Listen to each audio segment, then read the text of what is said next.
Welcome, friends, family, and flail snails to episode 8 of Dion Rising. I'll get it the second time around.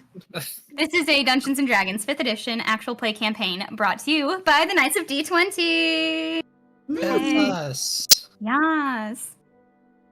As always, before we start rolling dice, we have a few announcements brought to you by our good friend Bobby, if you would be so kind.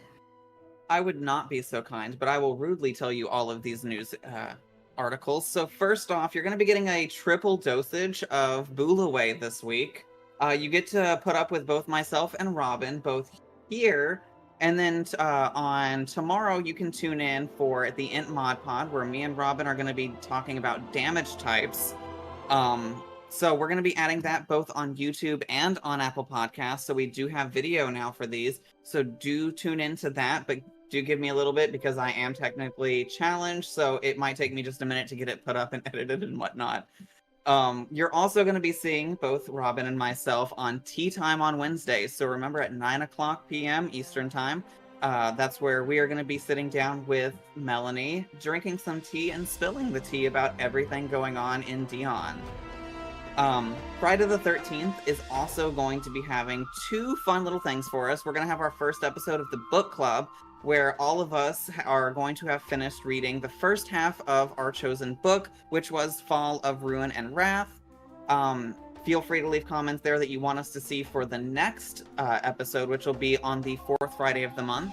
Also on Friday the 13th, we're going to have our first episode of Casting Friendship, hosted by Kara and Melanie, or as we like to call them, Caramel. They're going to be talking about the emotional side of D&D, not necessarily the gameplay side, but all the other real-life emotions that kind of go into D&D. So that's going to be brand new, coming at you on Friday, so do make sure you come check us out so we can harass you every single day of the week. And back to you, Kara. Thank you. And thank you all again, our audience, for joining us as we embark on an epic adventure in the world of Dion, where heroes rise, dangers abound, and legends are born. Players, dice at the ready. Yee. I do want to interrupt you real quick. I did have one news that I did miss because I didn't put it on my list. But I do want to let everyone know that we do have a special birthday today in the Nights.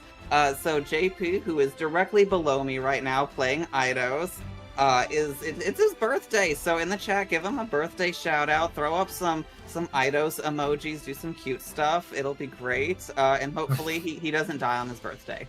But we'll see. I'm a try. Sorry, I forgot that one. Thanks, guys. Yeah, I have to do this. We're not going to sing to you, though. I'm so sorry. No, I don't sing. I didn't take any levels in Bard. Okay, yeah, thank you again, Bobby. Yes, happy birthday to John Paul. We're so happy that you were here today, of all days. Nothing I would want to do more on my birthday. Play D&D with you fine folk. Incredible. Okay, yeah, let's do this thing. Last time, the Saints of Tuzenkin, aka the Champions of Flowers, left Treasurer Dixon Connell's lifeless, formerly devil-possessed body on the couch while they descended into his hidden basement. There, they found many more clues about what nefarious deeds the man had been up to.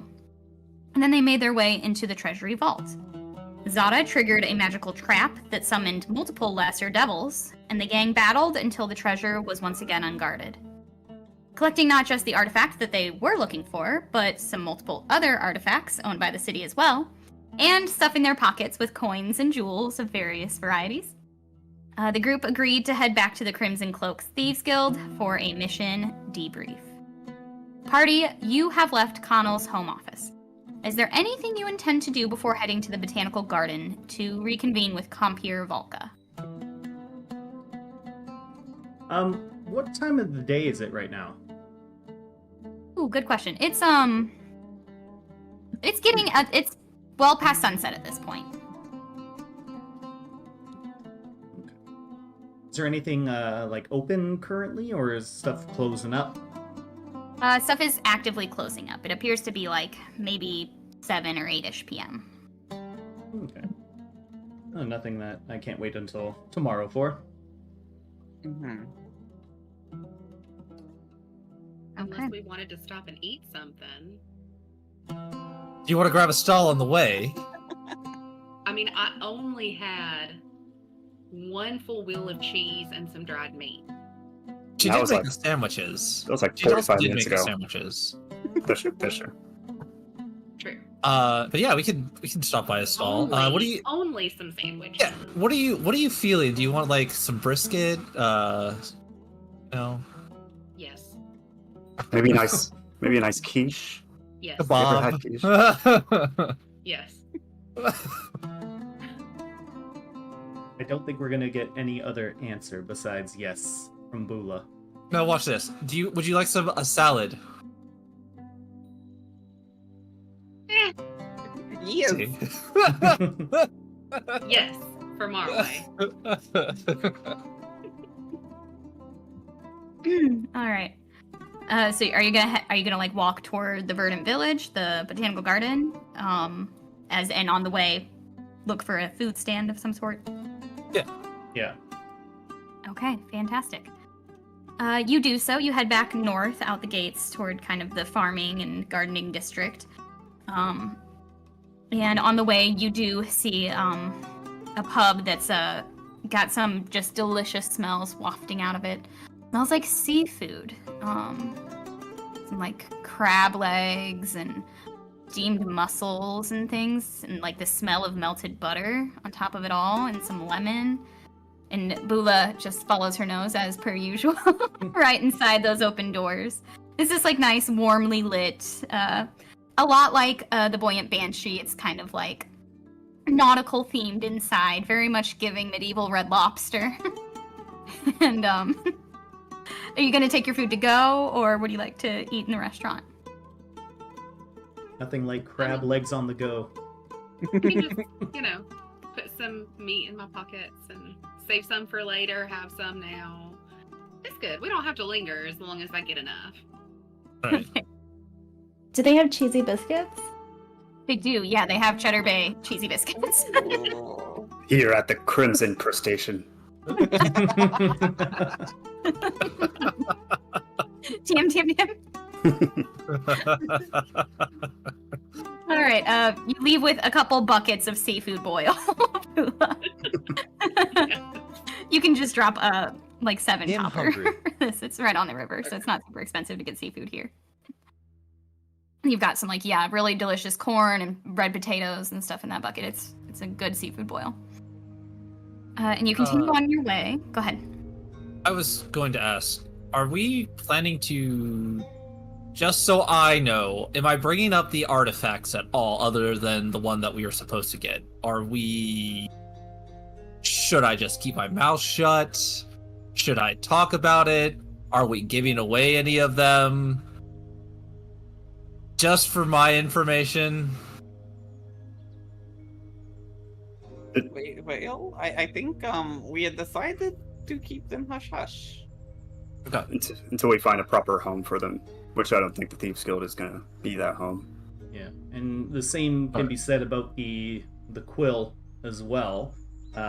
We kind of want to make sure that stays out of any sort of nefarious hands, and well, Correct. She said that we could keep that. I was just wondering if we wanted to just not talk about any of the other things that we found. So that's all I needed to know. But yeah, I will say we found the artifact, and we will not give that to him.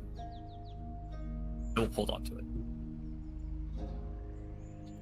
Are we using the quill to chat with them? Is that what we're still doing?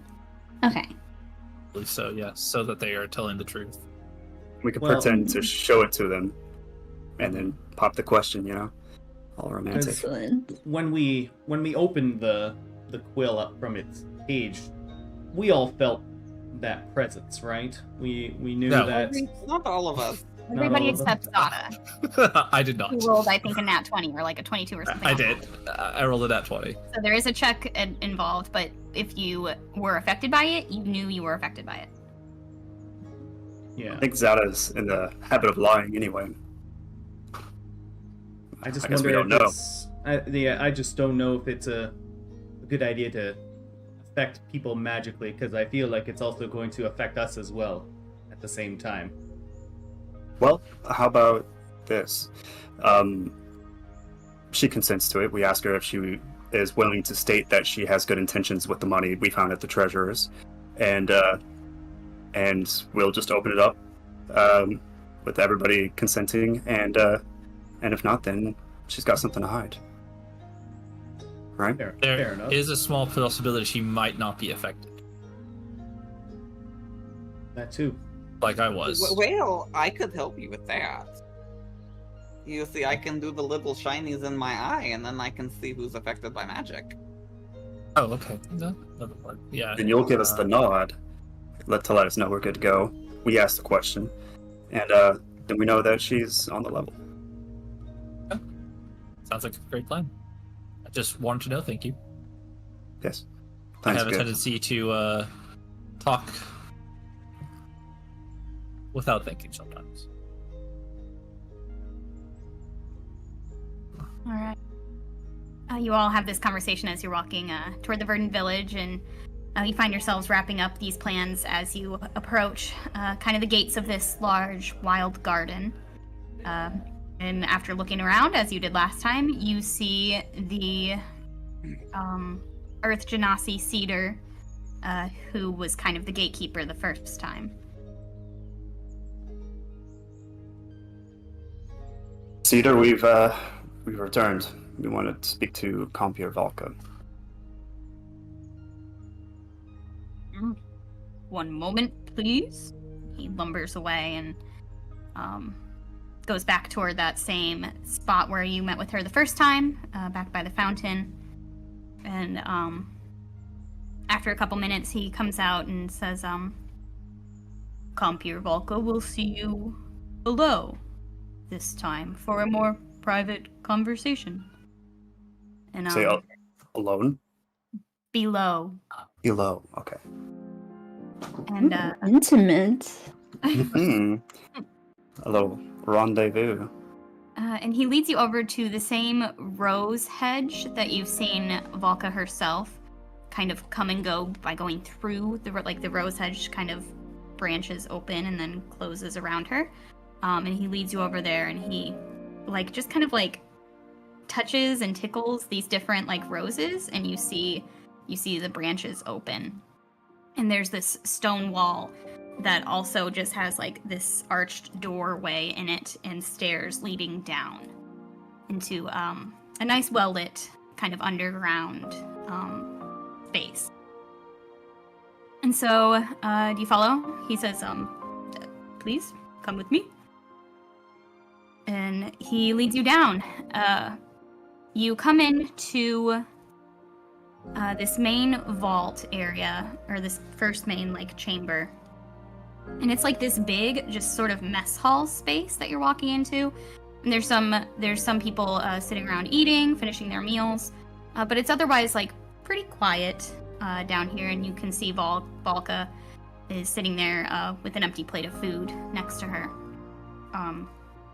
She says, my friends, please, have a seat. Let's talk. Sit down. All right. She looks at Cedar and she says, our associates here appear to be a little worse for wear. Perhaps go get Domini and have him tend to their wounds while we talk. And Cedar gives her a nod and leaves to find one of their medics for you. She says, so, news? Yes, I killed the treasure. I wish I was, I wish I was more upset to hear it, but I'm not. He wasn't. He was possessed by a demon. A demon? Yes. You're sure? 100%. We killed it. Well, a demon. I don't know if it was the demon, but we definitely killed a demon. Or devil. I'm not exactly sure which ones are which. I should really go on my education on this one, but I really don't know. Well, there is a difference, and me being the sort that likes information. Do any of you know the difference? I pulled out the barb that I took off of him. I'm like, it's this one. Oh, that's gross. Okay. That doesn't tell me much. I haven't personally met a lot of demons or devils. I think Demons are from the abyss. Devils are from the hells. Does that ring any bells? Kilian, you were able to talk to it. I heard you speaking the same language as it. Was that what? Do you know by chance which one it was? And I would assume Kilian would have a pretty good idea, but just for sake of clarity, was it a devil? I believe. I think it was Infernal you were speaking, which is the devil's language, yeah. Yeah. I believe this creature that we fought was indeed a devil. Interesting. I can't say I'm all that surprised. For corrupt leaders, devils are an obvious ally, so... Fascinating. I'm glad that I sent you to take care of this problem for us before it became more of an issue.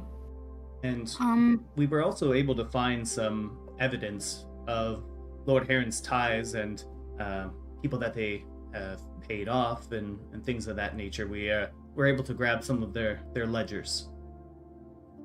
Excellent. I could trust you to do the job. Might I review them? If you don't mind, we would like to ask you a question before we do this. The artifact that we found, it apparently compels truth. If you do not mind, we would like to open it so that we would all be in a truthful conversation about what's about to happen. She looks around and takes note of the other people that are in the room, and she says, well, I don't see the harm in it. I've been up front of you thus far, and I would be glad if you all were equally truthful. So I think yes, let's have a candid conversation. So then I will take out the orb Her eyes sphere, kind of lock right on it. and then I will put it down in front of me, and then I will unlatch it, open it up. All right, everybody, roll a d20 or roll a what was it last time? A charisma check? Wisdom Charisma? check? Yes. Charisma. Charisma check. Nothing I should have any right of saving. Ooh. Still rolled high, but not enough. It needs to be a 20. Ooh, close. Did anybody get Got it. above a 20? I got 23. Ooh. Sarah can lie. I only got a Everybody 19. Oh, dude, I got 19 too. Did 9. Bobby got 19? No, I got a 9. Damn it. A 9. I was hoping it was 19. So Kilian and I got 19. Okay. I got 15. And I have advantage on spell rolls, and I still only got the 9. Big sad. Okay, sorry, my light So was can off. people tell that it's not affecting me, by the way? If Marway doesn't actively cast. No. All they, unless Marway casts detect magic on you or in the area, no, not necessarily. They can feel that it's affecting them, but they can't tell if it affects you. They can't tell if it affects Valka Okay. or each excellent. other, really. Okay. Okay. I Valka cast says, detect magic. what? You cast detect I magic? cast detect magic. Okay. Everybody around you lights up except Seraphina, including Valka. I look at Seraphina and I give her like a. Well,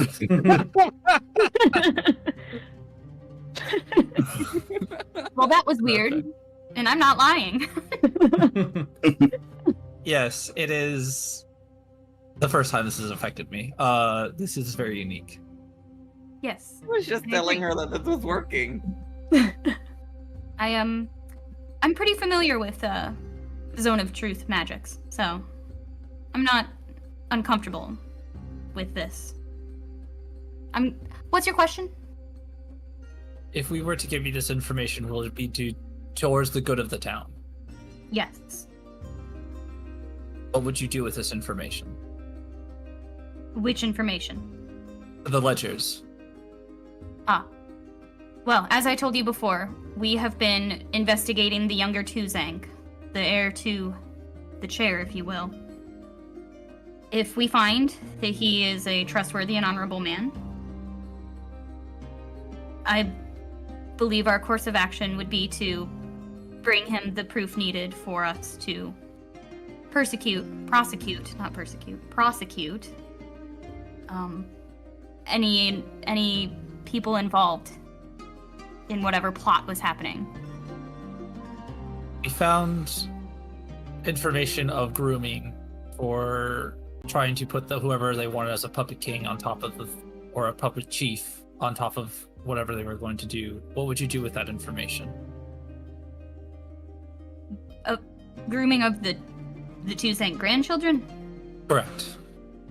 Interesting. So they could figure out who to put on the throne or in charge to be able to control them, whatever they decided to. Fascinating. Who? Harren was doing this? Treasure, yes. It seems he was part of a larger network. We also saw some information for some stuff in your sewers going on that we are going to take to investigate. It probably has to do with more devils. At this point, a medic approaches and starts casting healing spells on all of you quietly. He appears to be just a half-elf young man. So you can all do essentially a long rest on your character sheet while we talk. She says, well, this is interesting information, but I can't pretend that we don't seek the same knowledge regarding future council leaders. However, I am interested in what their findings were and why. I'm also interested in, just based on the fact that a Tuzank has led Tuzankin for nigh on centuries now, how often it has had to be manipulated one way or another. So I can't say what I would do with this information. I am fascinated about it, though. We also found the vault of the treasure, where we also locked up his body currently. This is also where all the town's funds are, with a bunch of the also smuggled goods that he got on. We do not wish to probably give it to the council, because we do not think, or at least for me, I do not think that they have the best people's interests at heart. If I were to give it to you, what would you do with that kind of money? It's the city money, the city treasury. Did you find anything that does not belong to the city in there? Yes, he also had his ill-gotten gains from there as well. Interesting. I have no interest in taking the city's money. The city needs funds to run. The city money needs to be distributed back to the people. It's why taxes are paid. However, ill-begotten gains in his hands are much better off in my hands, where they can be redistributed. As of right now, we have floods of refugees coming in from difficult parts of the world. I would assign a team to ensure that they have what they need to settle safely. You'd be able to take care of the dead body of the treasure also within it for us. Oh, yes. Easy. For the maid that was taking care of the manor, she is also without work and in danger. What would you be able to do for her? Well, was she helpful to you? Yes, very. Excellent. In that case, I would offer her an initiateship with the guild, if she were so interested. We would provide her housing, food, what she needs, gainable income. If that's not what she wants, I have friends throughout the city, and people who would be happy to have help that can be trusted. I would see that she is well rewarded for the risk she took.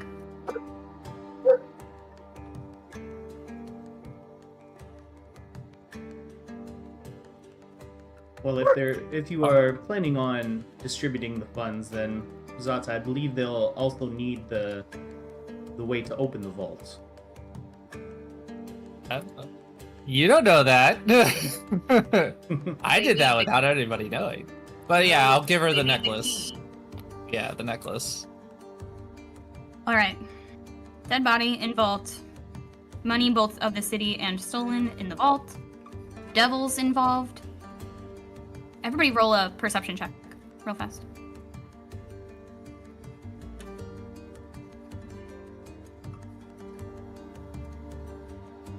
14 for Kilian. 13. A nat 20. Not 20. Nice. So that's gonna be a 25 for Zada. Wow. Alright, she says devils. She repeats that bit as she's kind of like going through her to-do list that you've given her. And this medic, this young medic, Zada especially, but anybody who rolled over a 10 notices he kind of like stops and looks at her and looks at the rest of you and keeps working. It's subtle, but it happens, and he finishes up healing the last of you, and he walks away. You just kind of perk up at that. Oh, I was gonna say as he walks away, I was like, "Do you know anything about devils?"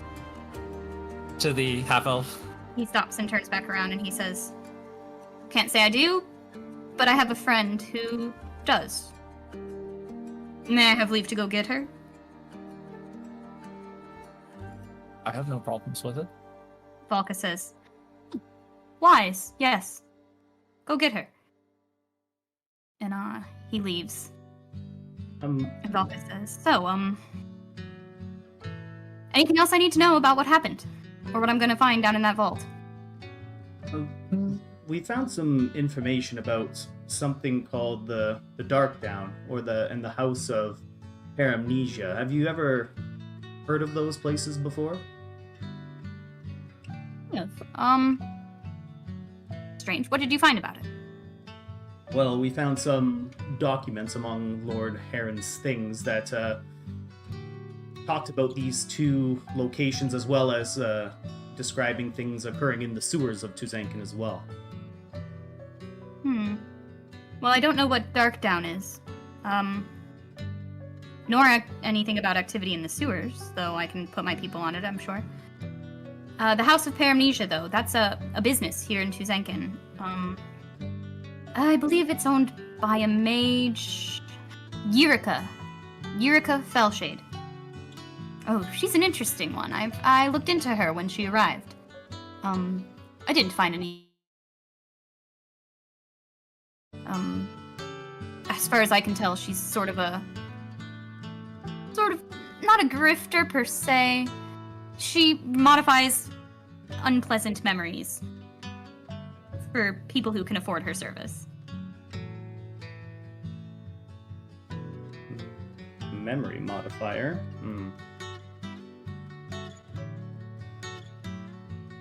It's a good way not to tell your secrets if you can't remember them. Yes, I can imagine the reasons people go to her. I've tried recruiting her once or twice, but she's difficult to persuade. She's quite independent, you see. Anyway, Have you ever used her services? Me, myself, no. No. I am a collector of secrets. This is my job. I don't wish to have them modified or anyone poking around in my memory. No. You found some connection between her and Harren. That's fascinating. Well, and then you see Domini, the healer, come back, and Kilian striding behind him. You are floored, absolutely floored, to see your elder sister. Genevieve? Genevieve, is that you? Kilian! She rushes over and hugs you really tight around your neck. Hug her back very tightly. She said, "Oh my god, I didn't..." She like pulls back and like holds your face, and she says, "Oh, it's good to see you, brother," and kisses your forehead. It's been so many years since I've seen you last. And Valka says, "Sister, Genevieve, you know this man?" She says, yes, this is my baby brother. Oh, it's been years. Oh my god, and she's like, not quite on the verge of tears. You know that she's been trained to keep it together, but she is emotional. She says, Genevieve. why are you here? Well, part of it's actually looking for you, but there's much we have to discuss, but I think it might be better to do that a little bit more privately. Yes, I agree. What is happening here? I don't. Not that I want to lie right now, but what is happening? Why can't I? There's some strange magics here. And Kilian will point over to the currently opened orb with the quill in it, and he'll tell Genevieve, well, that is the reason that you feel compelled to tell the truth. Interesting. Valka says, "Ah, yes. Speaking of which, do you mind if I take a look?" And she points at the quill. Just quickly, I would like to identify it, if you don't mind. As long as you do not take it, then yes. No. She very gently picks it up and takes a close look at it, and then she does the somatic and verbal tools to cast the identify spell. And you all see her eyes kind of glow white for a second, and she stops and kind of tilts her head as she's sort of like listening to her inner voice. And she kind of shakes her head out of it, and she says, "Ah, this is trouble. This here, it appears to be called the Pact Binder Maleficanet. That right there is just a typical dispel case. Be careful not to break it. It's glass, but it's powerful." And she points at the blue orb that it was in. She says, "But this was made by a powerful devil long ago. It compels the truth, and it binds contracts in such a way that breaking them leads to torment at best, horrible death at worst. It's lucky you killed this Harren fellow, if he's the one who's been using this. This makes," she like very carefully puts it back in the orb. She says, "This makes a lot of sense about my suspicions of what he was doing to people and how he was doing it. But I don't like that. I don't recommend you hold on to it."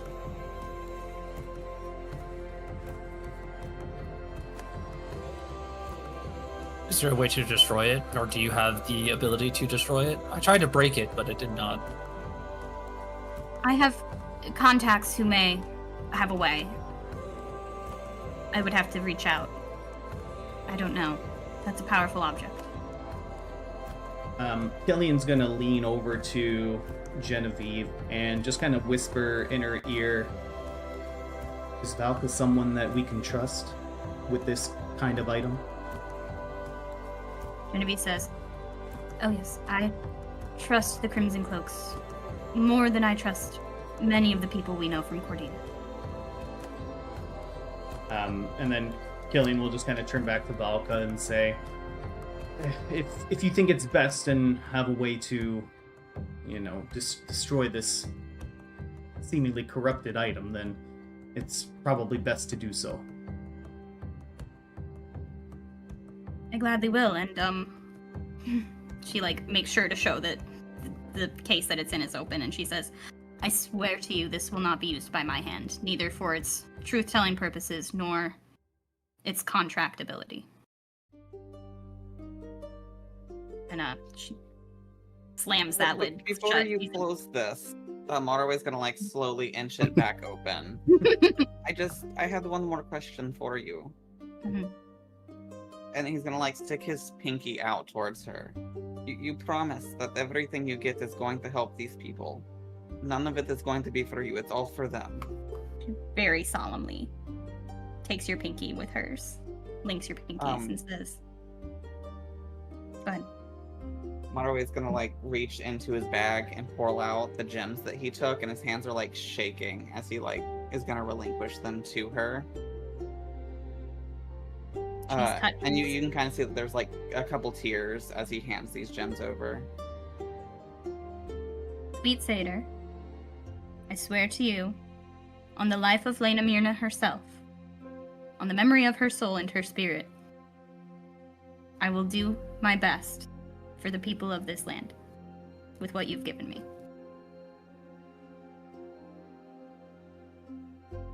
And She with that, he'll let it close back up. Okay.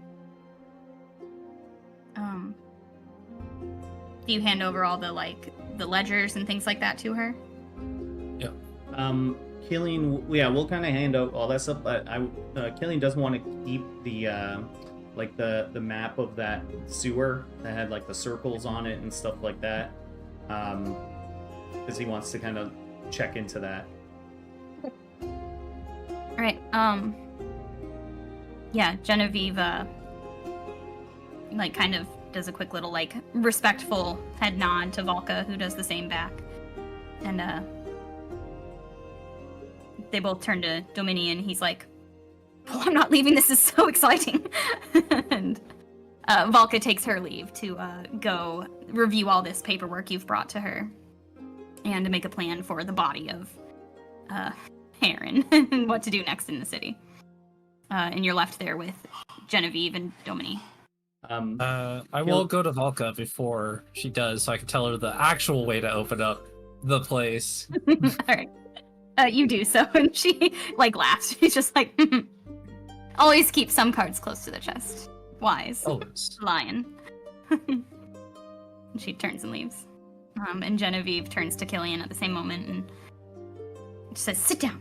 Sit down. Explain to me what's going on."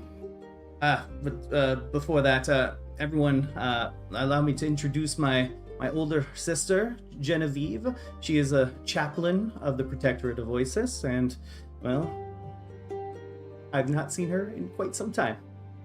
And gets a little bit choked up when he says that. As does she. She looks at you with just joy in her eyes. And she says, so long in fact that I've noticed some changes. What Yes. So you know me.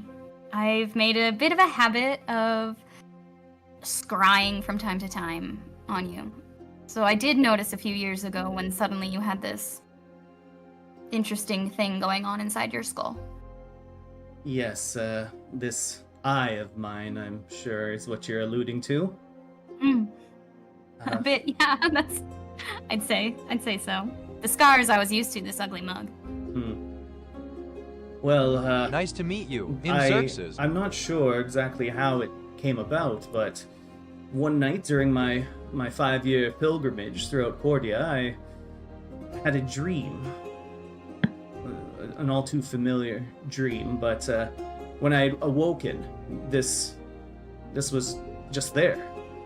I have no idea how it happened or anything about it, but the strangest thing happened to me while we were down there fighting that devil in the treasury. There was some kind of resonance with seeing a demonic presence, and just a burning, blistering pain just shot through my entire body, and in a way it also granted me some kind of divine power. Next thing I knew, my whip was glowing, and I just felt the radiant energy coursing through it, and it was nothing I've ever experienced before, sister. Felt like the magical powers that you among the chaplain weave. I knew it. I began researching the minute I saw it, and I didn't know what it was, but I dug, and I learned that, gifts of a sort have been bestowed to people throughout the ages. Things given by the gods to aid us mortals in holy tasks or missions, and, I've seen them referred to as omens, flames, or signs of the chosen, or celestial brands. I believe that's what you have there. If it truly has empowered you, I can't say I'm surprised it empowered you against devils. You said it's never behaved that way before. No, I fought many manner of magical beasts and things of that nature during my pilgrimage, but I never came across any kind of infernal beings like we did just a few hours ago. Fascinating. You get to have all the fun. Of course. You should have seen him down there. He was having a blast. He was like, "Whatcha, whatcha?" And he was so powerful. You would have been so proud of him. Oh, if you could have only seen the little boy he was running away from spiders in our mother's home.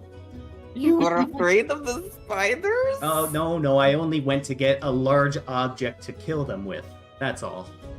Well, why So, would you do right, that? brother. You haven't seen the size of spiders that I've seen in my time. Quite large Yeah, and Cordelia hairy. has spiders the size of your head, I swear it. It's another world, our home. I haven't been back in many years, have you? Well, I just recently finished my pilgrimage, and I'd gone back home to Watcher's Point, and well, that's actually what I need to speak with you about. But and I apologize to everyone here, but I need to speak with my sister about a private family matter. If that's okay with If you everyone. want. She Yeah, turns to Domini and she says, you could take them up to the gardens, possibly, or maybe into the recreational area. Alright, well, just so you know, we're going to have secret conversations without you, too. And I'm sure they'll be quite thrilling, but maybe we go up to the gardens. Ah, yes. All right. You all stay here. Have some food if you want it. Bula is like eating her last crab leg. And you see there's a buffet that's winding down, but a good amount of food being served still for dinner for latecomers. She like eats the very last one and then kind of tosses it and pats down her pockets to see if there's any left. She gets real sad for just a second. Oh wait, a buffet. And Genevieve nods and says, yes, come, let's go up to the gardens. And she leads you back up to where you originally met with Valka. And she says, yes, I was assigned to come to Lena Mirna and be an emissary and a protector of sorts for the refugees running from all the troubles near Thorsavi, and so I've been here since, and I've found friends here in the Crimson Cloaks. They've proved themselves to be kind and helpful. I did have my reservations about them, but if you vouch for them, Genevieve, then I have no reason to doubt. I'm proud to. I'd trust them more than I trust some of the members of the Protectorate at this point. And speaking of, Yes. you guys sit down on this stone bench, and she says, before I left Watcher's Point, I was growing anxious about Father. He was paranoid and angry, especially about Mother's death. Julian came to me very shortly before I left and confided in me that Father found a cache of Mother's notes. And she pulls out this, from like her satchel, she has this like leather binding that she just has loose pieces of paper in. She says, he didn't tell Father, but he made me these copies of her notes and gave them to me for safekeeping here so that we wouldn't repeat Mother's mistakes and not tell everybody what was happening. Wait, what do you mean what's happening? Listen, I came home from the pilgrimage, I went to Watcher's Point, and all I found was this letter from Julian. Can you just tell me what's going on? Yes, Mother, she had this bug up her ass about Thorsavian and some conspiracy by the government, and these are her notes over the years that she was digging into it. They're a bit mad, but appear to be correct. And she was close to uncovering multiple of our leaders in the Protectorate are somehow involved. And then she died. And it took years for Father to find her notes. Well, judging by this letter from Julian, it seems like she didn't just die from a random attack. No, it doesn't appear to be that way. I said that I scry on you sometimes to check in. Well, I do the same for Father and Julian. Where are they now? She looks like very distraught at this, and she says, I stopped being able to find them 4, maybe 5 years ago. They're not dead. They're gone. They're gone beyond your sights? Beyond my sights, beyond my friends' sights. I've had others try. People who know them. I've even had Maribeth try. Last I heard, can't find them. Maribeth was with you. Is she here as well? She is. She's in the city. She stays at the Sanctuary of Oasis in Freebridge. That's where she is now. And where was the last time you were able to scry Julian and Father? 4, maybe 5 years ago. Where? And nothing since. They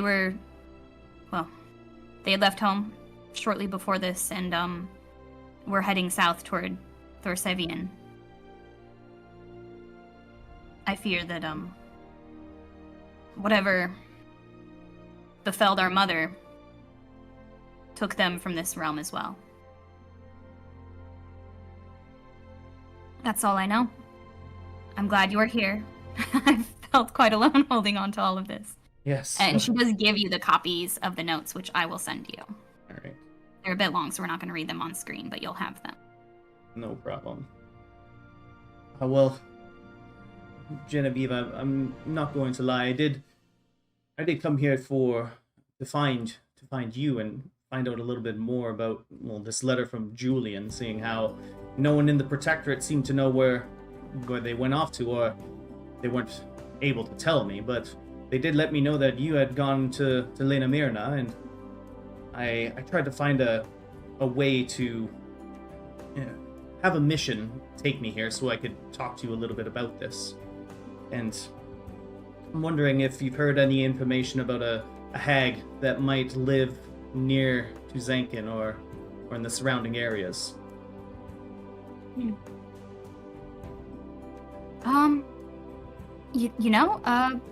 Months ago, actually, a group of refugees said they believed they saw a hag on their way into the city from the south. I didn't believe them. It didn't sound like this hag did anything.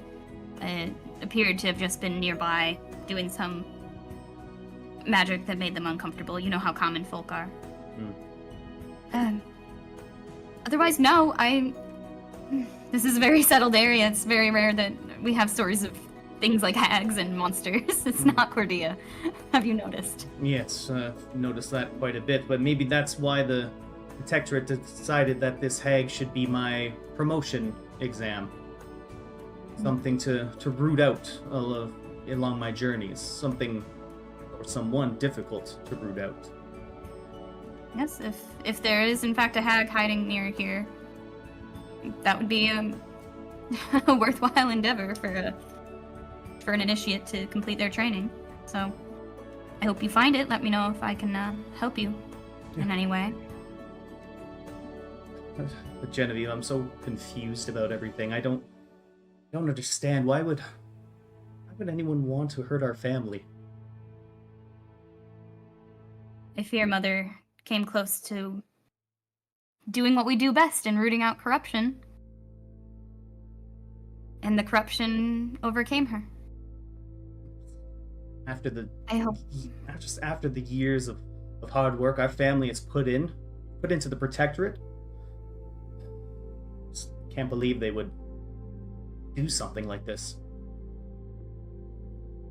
Me either. It makes me glad I'm here and not there, if I'm being perfectly honest. Though I do miss home. I hope someday to feel safe enough to return. And Genevieve, I have to ask, I've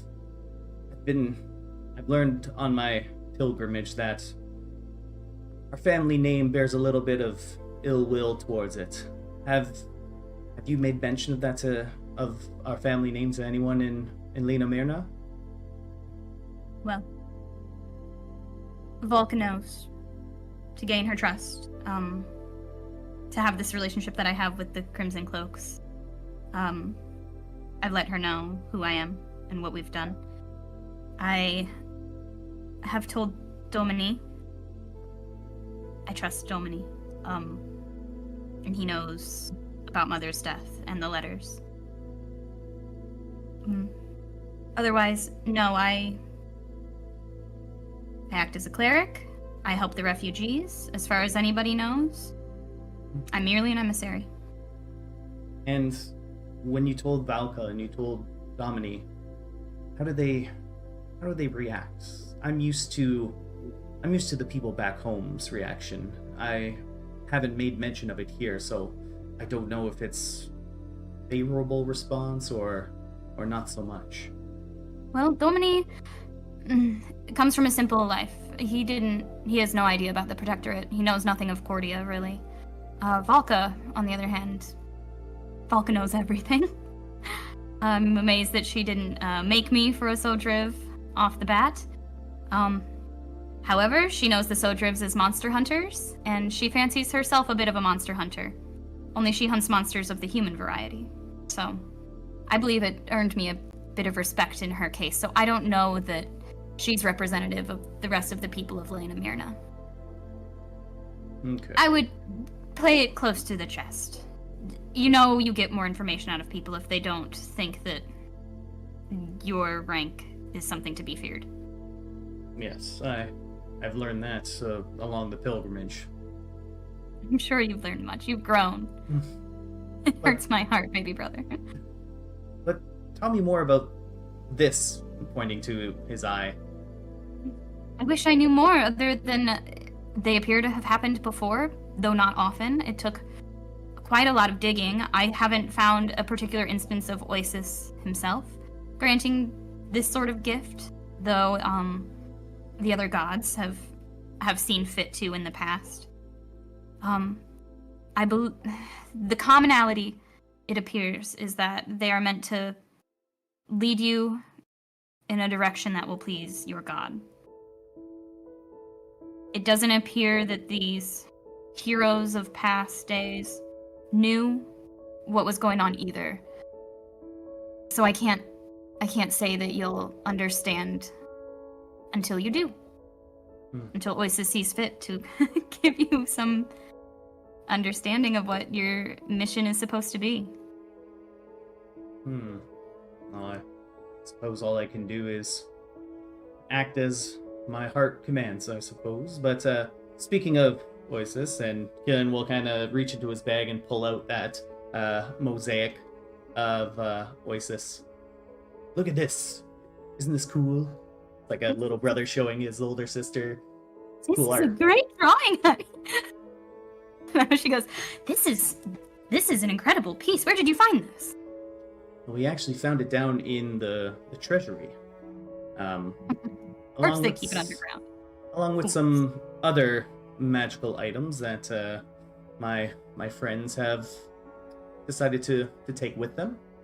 But I decided this piece shouldn't be just hanging around in some vault. It should be someone that should respect Oasis. Right? I think that's okay.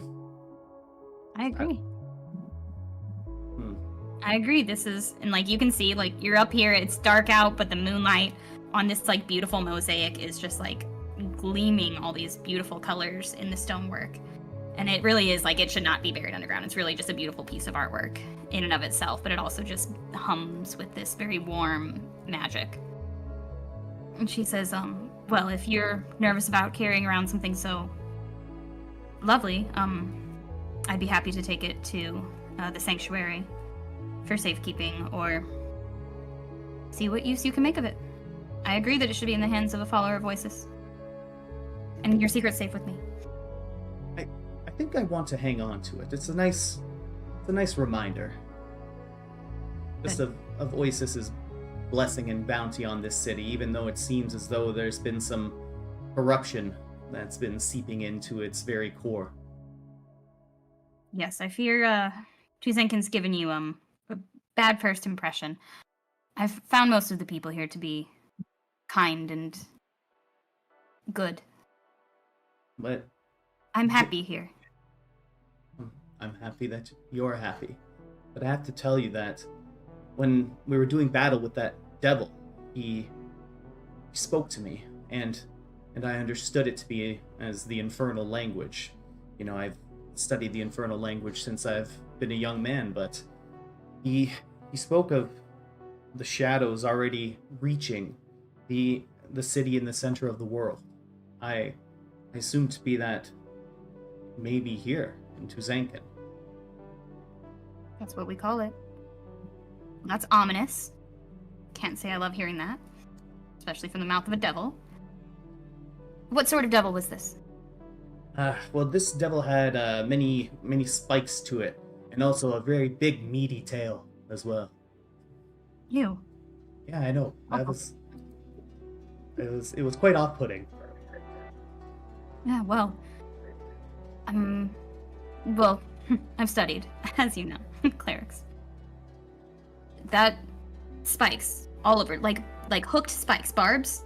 Yes, So a barbed devil would make sense, yes? that's So- aptly named. Yes.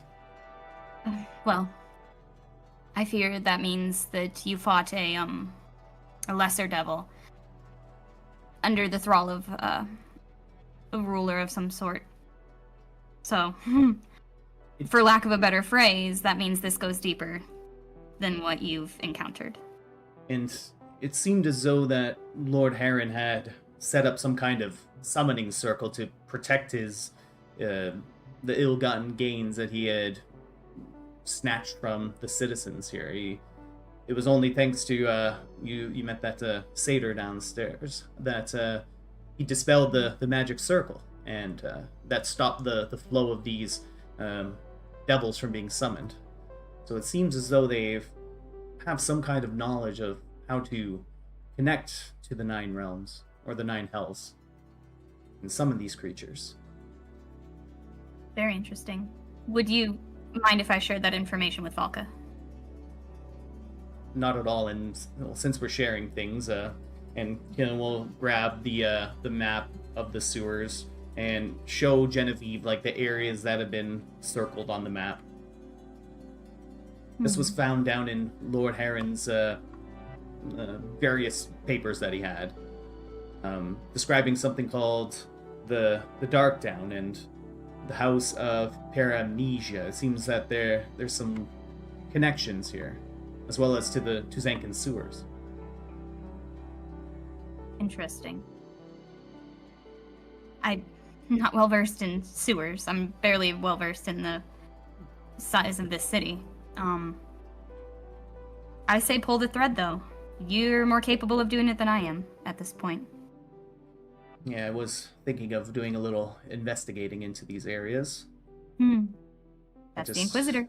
I just worry about the rest of the individuals I'm with. I don't know if they'll slow me down. Nice to They meet seem a you. useful lot. Xerxes. I'm just not sure if they'll be able to keep up. Well, someone has to train them. Might as well be you. You know, I don't make friends that well. I know, you're so awkward. Okay. Remember that time when we were kids in the apple tree and Yeah. I tell that story to Domain about it every single year. Oh, great. I'm Oh, sure no. they have a fantastic impression of me then. Oh, yes. Yes, I'm amazed that Valka even wanted you to help. Oh, speaking of, I'm late. I really just came here to deliver some medical resources.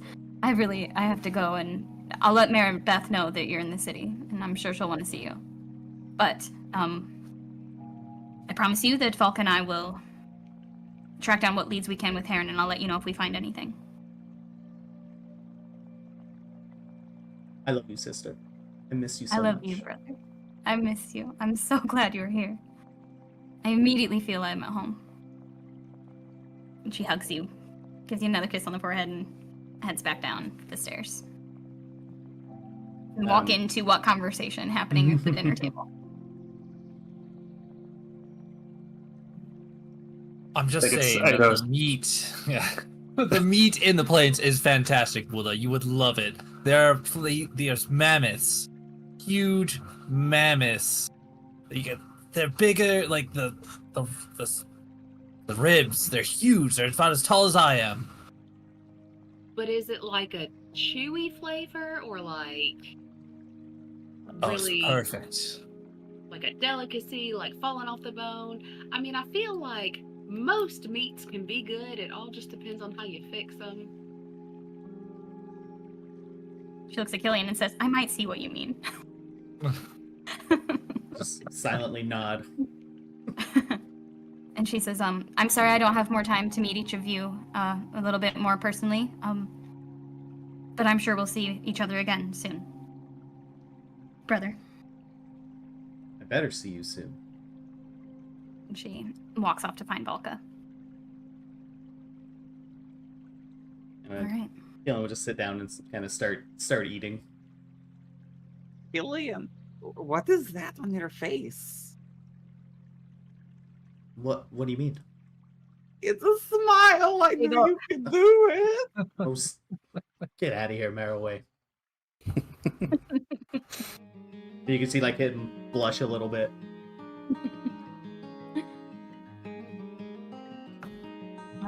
Cedar comes back by the table and says, well, I trust your business is complete tonight.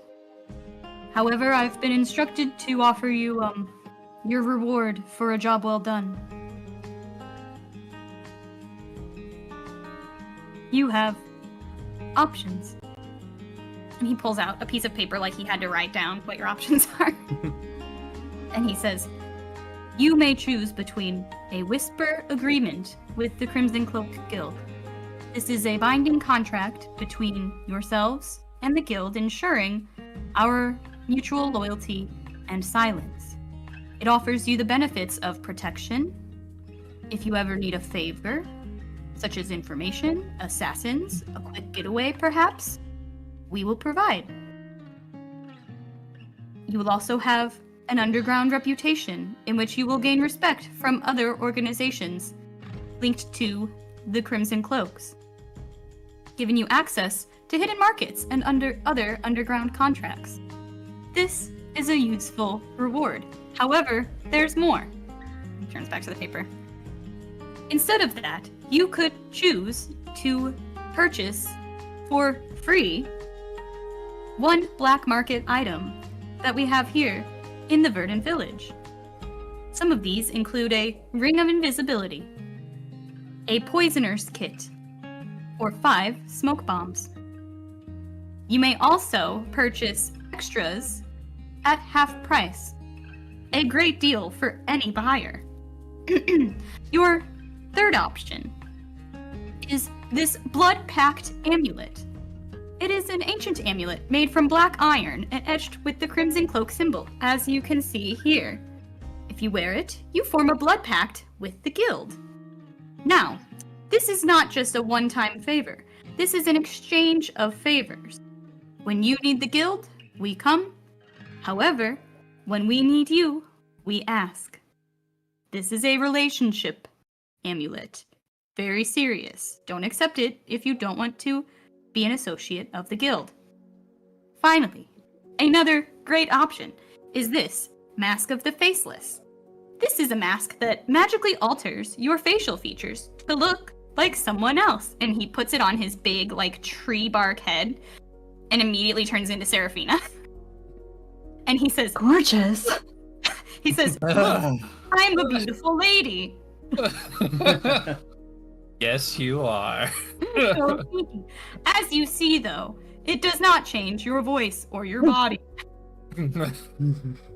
Takes it back off.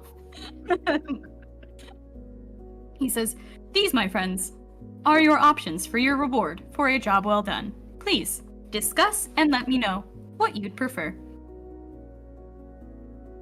Do we all get a different prize, or is it like one? Yeah, so do we just get one? No! One prize. For sharing. Well, I don't know about everyone else, but I definitely feel like the first option has the most benefits to it. Oh, most certainly. These other things can be bought. I'm sure we'll come into some more money later. But either the first or the Blood Pact amulet, but I might not be brave enough for that one. I like the Blood Pact amulet. It's But have you ever Neat. seen how beautiful an invisibility ring is? Can't No, you it's- just I said imagine me invisible? and Serafina wearing matching rings, looking super cute? What if the It's a ring is of invisible? invisibility, we wouldn't be able to see you wearing it. We'll know We it's would there. know. We would know. I just think the connections down the line are just going to be way more beneficial. And we don't have to do whatever is requested of us from this blood pact.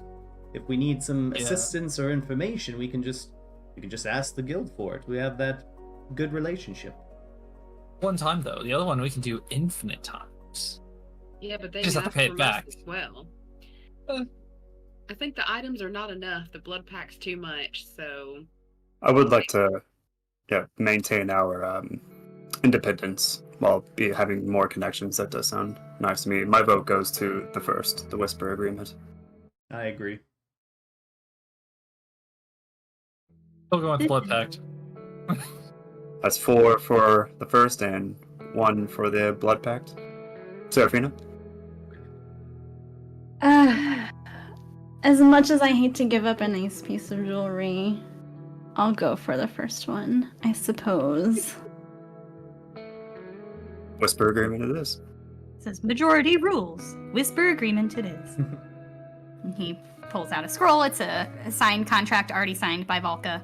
And it truly just does. It lists out that if and when the party needs a favor, such as information assassins, a quick getaway, the guild will provide it without asking for immediate payment in return. And you will also have the underground reputation. This would give your whole party a +1 to charisma checks with criminals, pirates, and anybody working against a government. As long as you name drop the guild. Like the power. By the power. He says, please sign a duplicate, and we will look forward to working with you again. Yeah, Kilian will step up and sign. Just initialing his last name. He says, have no fear, this is not a devil quill. Ha ha ha ha ha. He's funny. I like him. I Yes, like we'll just- you, Satyr. Donald will just pull out a short sword again, just poke his paw, get it bloody, just paw it again. Just like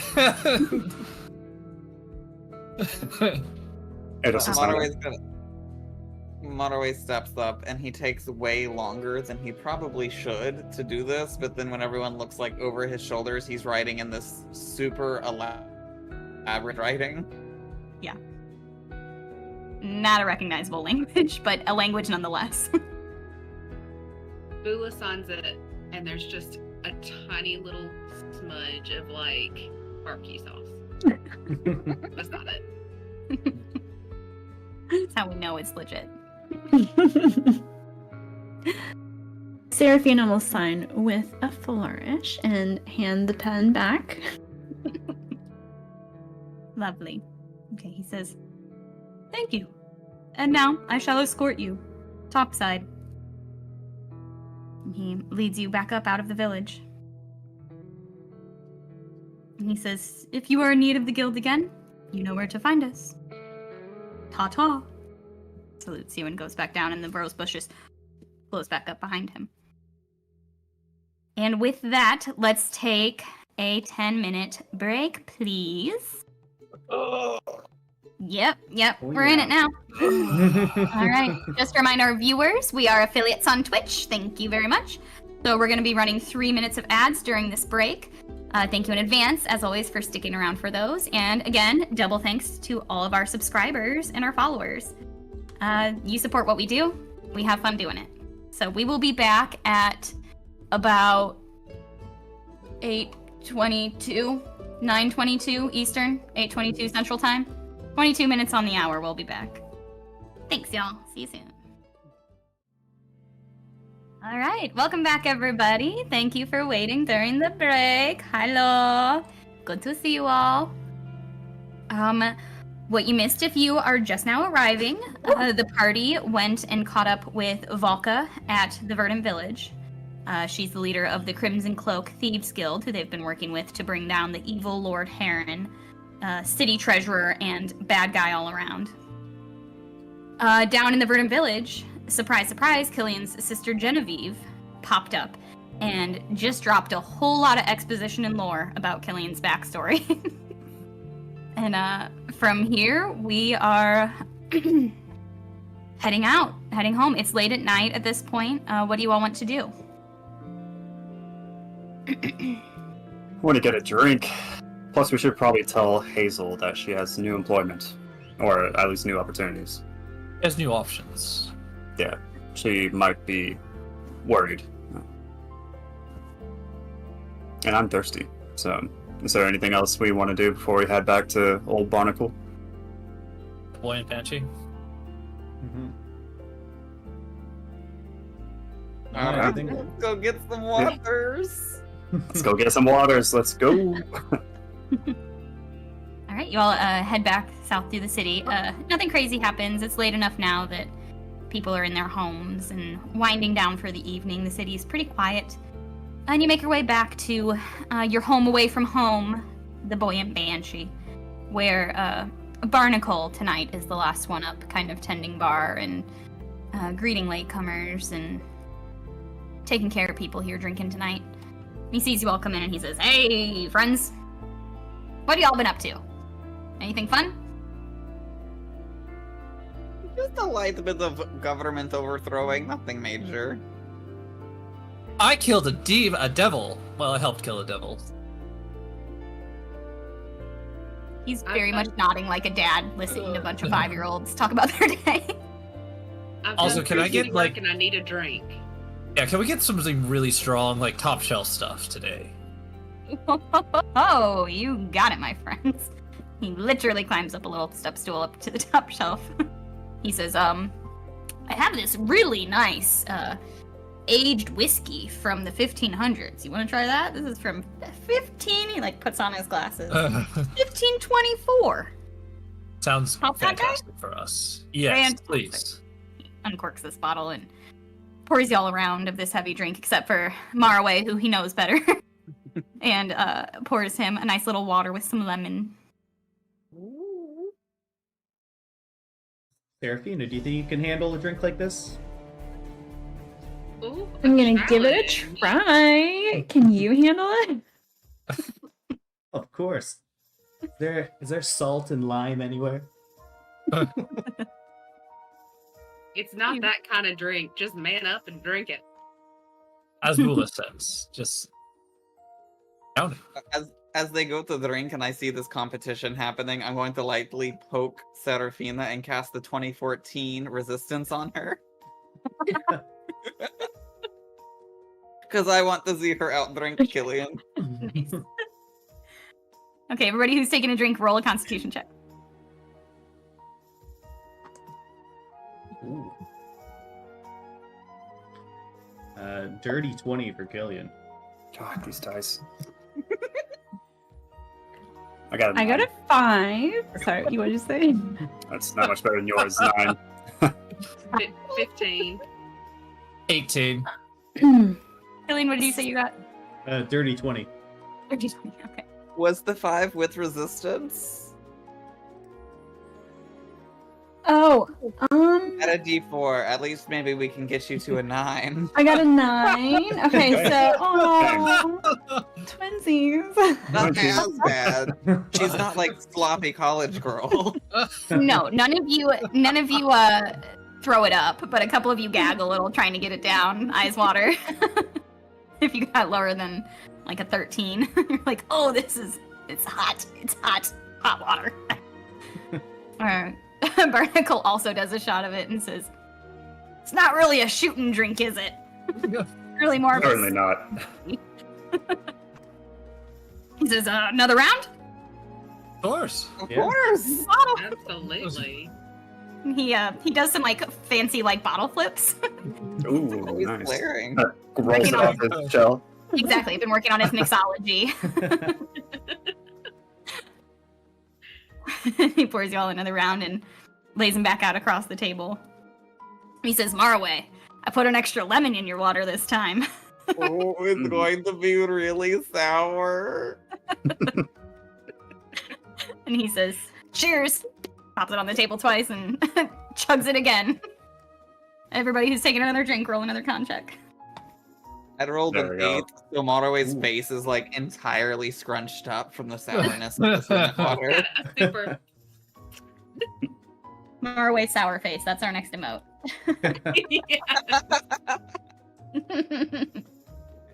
Kilian got a 5 on that one.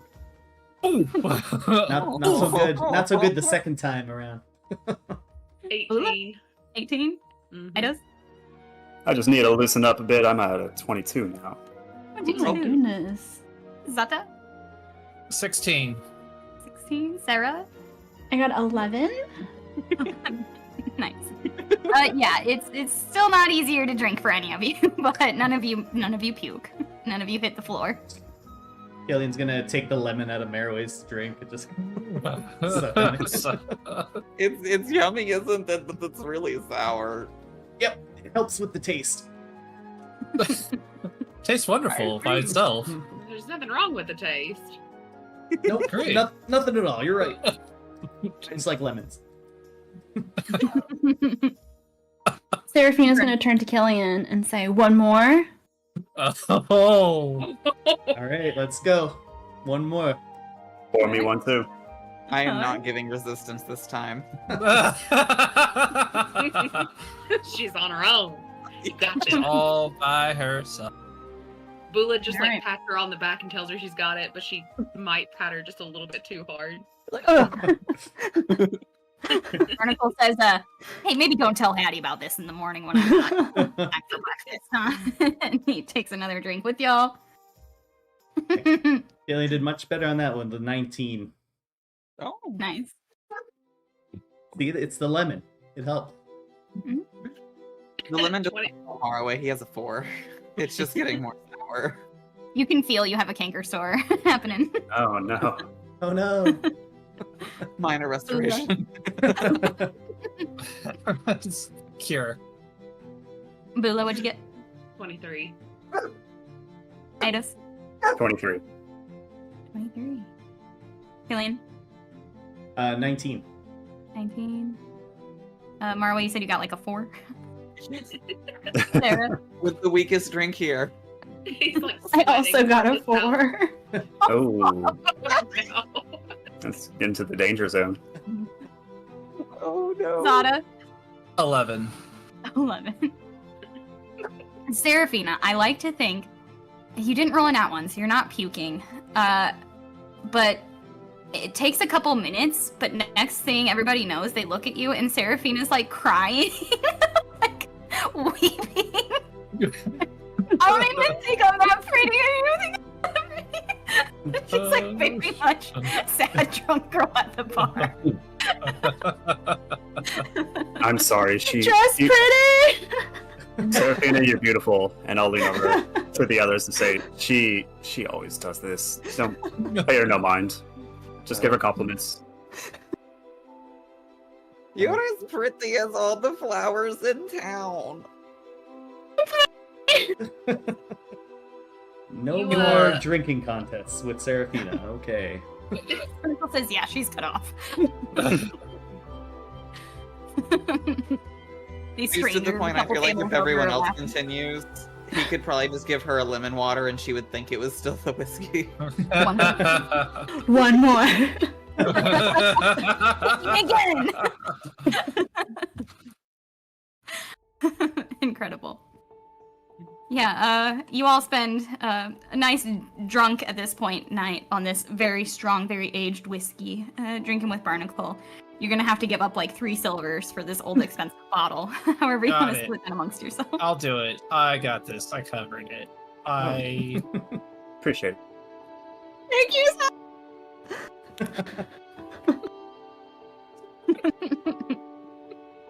Oh, that a girl. Seraphine is definitely not gonna like do all of her skincare tonight. Get herself forward in the morning. Okay, yeah, a night passes. You can all go ahead and put in a long rest. And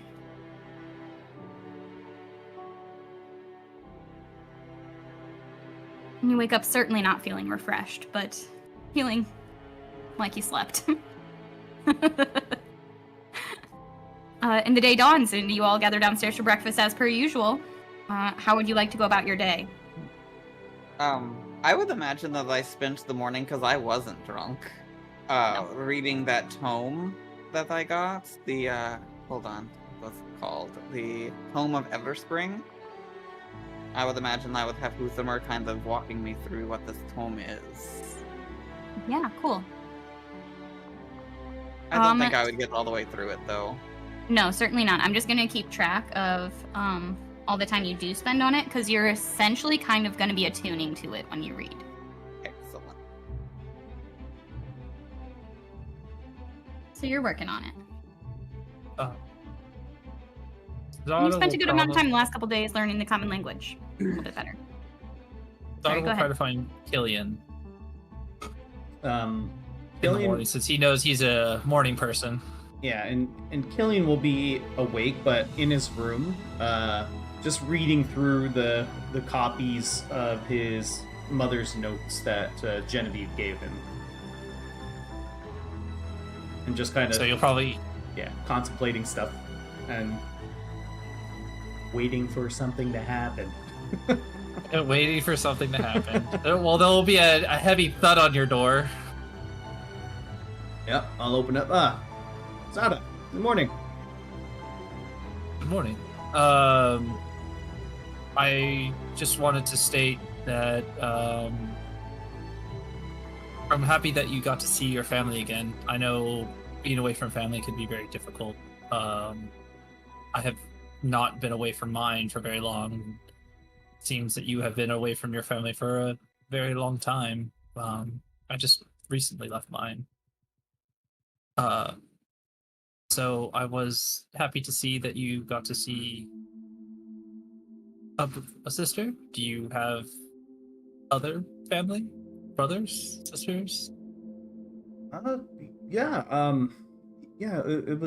was absolutely amazing to see her. It's been how many years now? At least 6 or 7 years since I last seen her. I do also have an older brother. His name is Julian, and my father is still alive as well. Unfortunately, my mother passed away when I was quite young, but it's nice to be able to see family. And what about you, Zada? How do you have quite a large, family at home? I am technically the only child in my family, but I was raised with the other children in my pride, and they would be considered kind of very close to family. We all interact with each other. I have someone I was very close to, and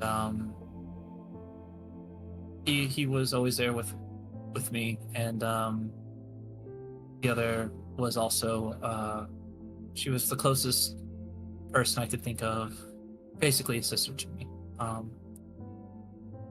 I never really told them that I was leaving, and I just kind of left. You just left? Why? Why would you just leave? I had to prove that I could be a capable boy, and I heard Ere call me, and I came. Which I was going to ask, have you felt the presence of your god lately? I know we are supposed to fight the things that come from below, from the hells themselves. That's what we do. We protect and destroy. maybe not as much as yours or mine claims for vengeance, which I did for Ares' sake, for the people that were around.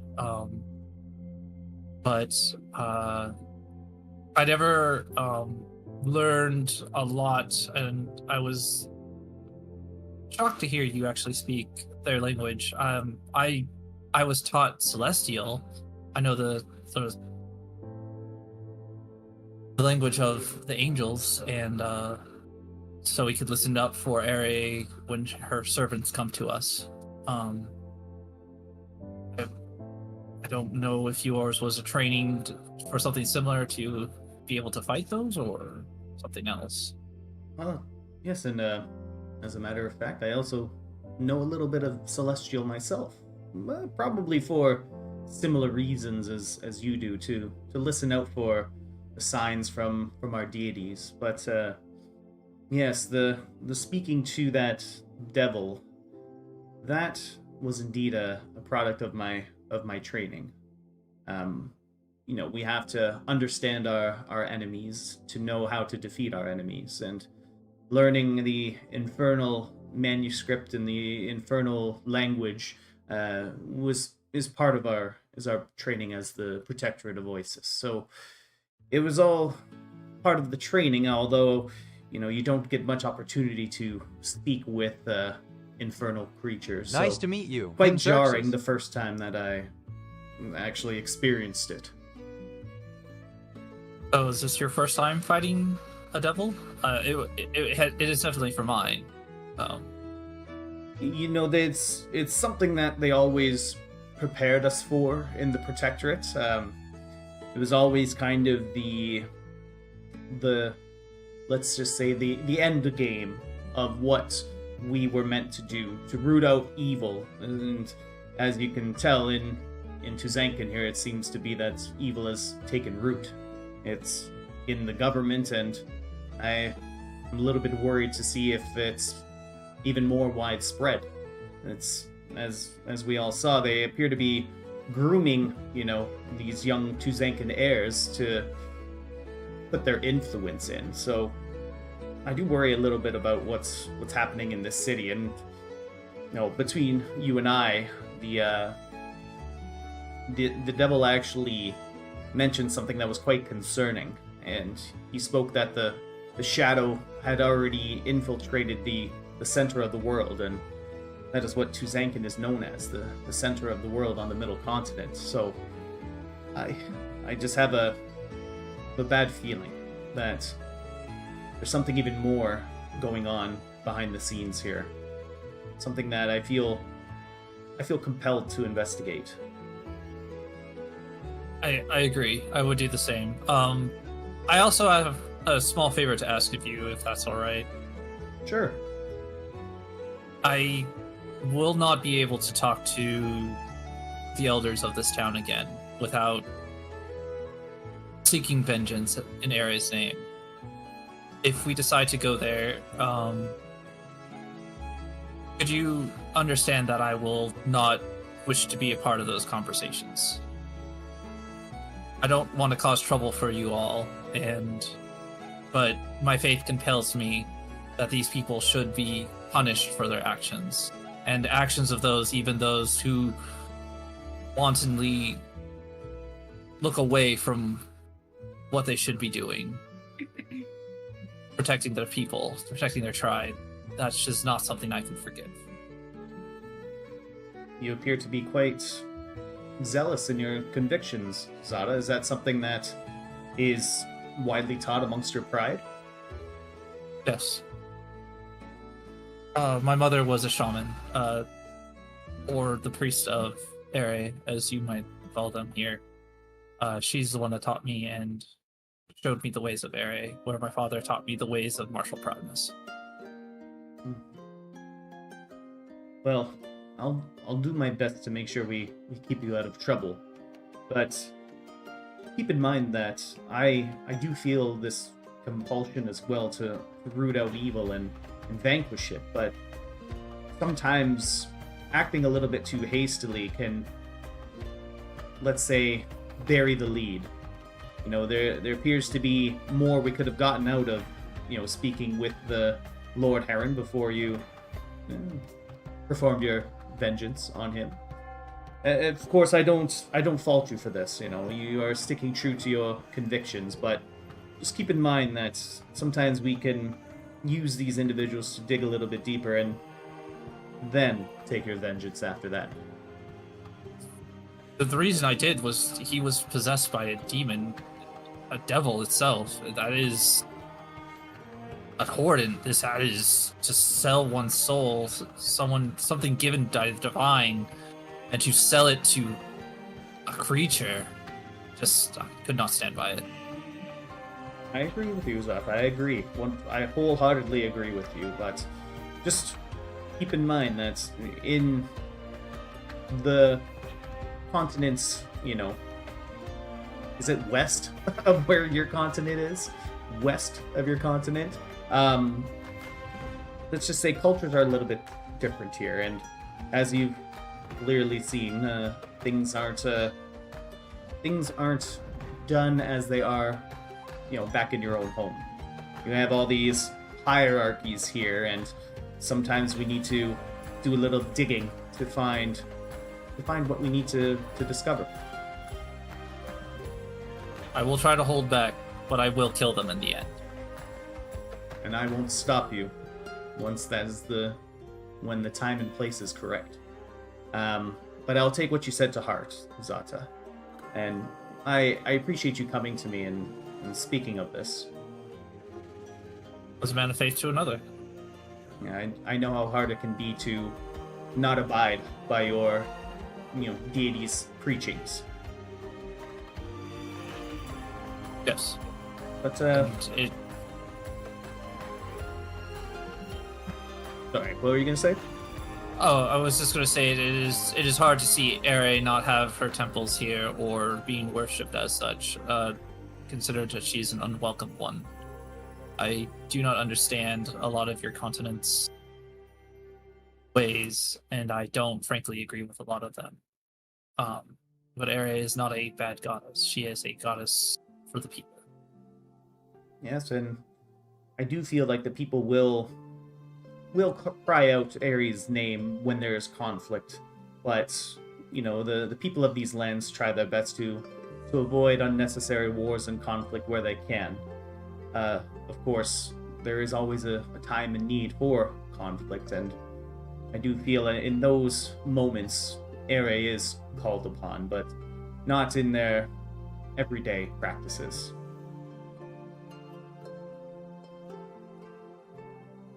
I try to understand, but it's just like asking a tool is gone in unkept, and then when to ask for it, it is not as strong as it could be with regular tempering and faith put to it. Ere will not grant to those who just call upon her for no reason. You must constantly give to her to understand and give what should be something that is done. Of course, there is vengeance and war and stuff like that. These things are inevitable, and they should be known as a part of culture as well, as we know. I agree. I believe people of these lands just view war as, an evil that is something that they do not wish to partake of all of the time. And so the goddess Ere is just given a bad reputation because of all of the loss of life that typically follows with wars and conflict. So I do believe it is within your right to worship Ere and perform the actions that you see fit in accordance to her rules. But all I ask is to sometimes temper that blade until the moment is right. And like I said, we may have been able to garner a little bit of more information from Lord Harren, but the past is the past, and we having this conversation now is a good way to move forward with things, so we can be a little bit more prepared next time. And trust me, when the moment strikes, or the moment calls for it, I'll be asking you to strike first, and strike hard. Of course. Like I said, I do not care what happens to me, because Ari will protect me, but I do not wish for our group to be in trouble because of my actions. Yes, and some of our group needs a little bit more protecting than others, so... And I do feel that falls to myself and you, and Hula can handle herself pretty well, too. Of course she can. At that point, you guys just see this, like, real fragrantly smelling boot just, like, sail from one of the other rooms, like, in your general direction. You just hear her, she says, "Hush!" Maybe we should take this conversation downstairs. Now, hold on 1 second. Daunting roar, and then runs downstairs. The other boot falls over you. Kilian's, like, ears plugged. Right.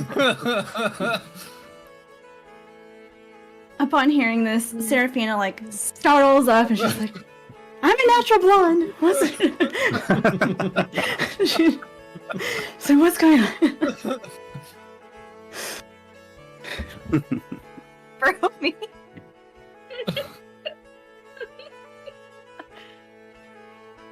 Okay. Yeah, at this point you're all awake. If you weren't already. the whole place is up, and you even hear Hattie from down the hallway.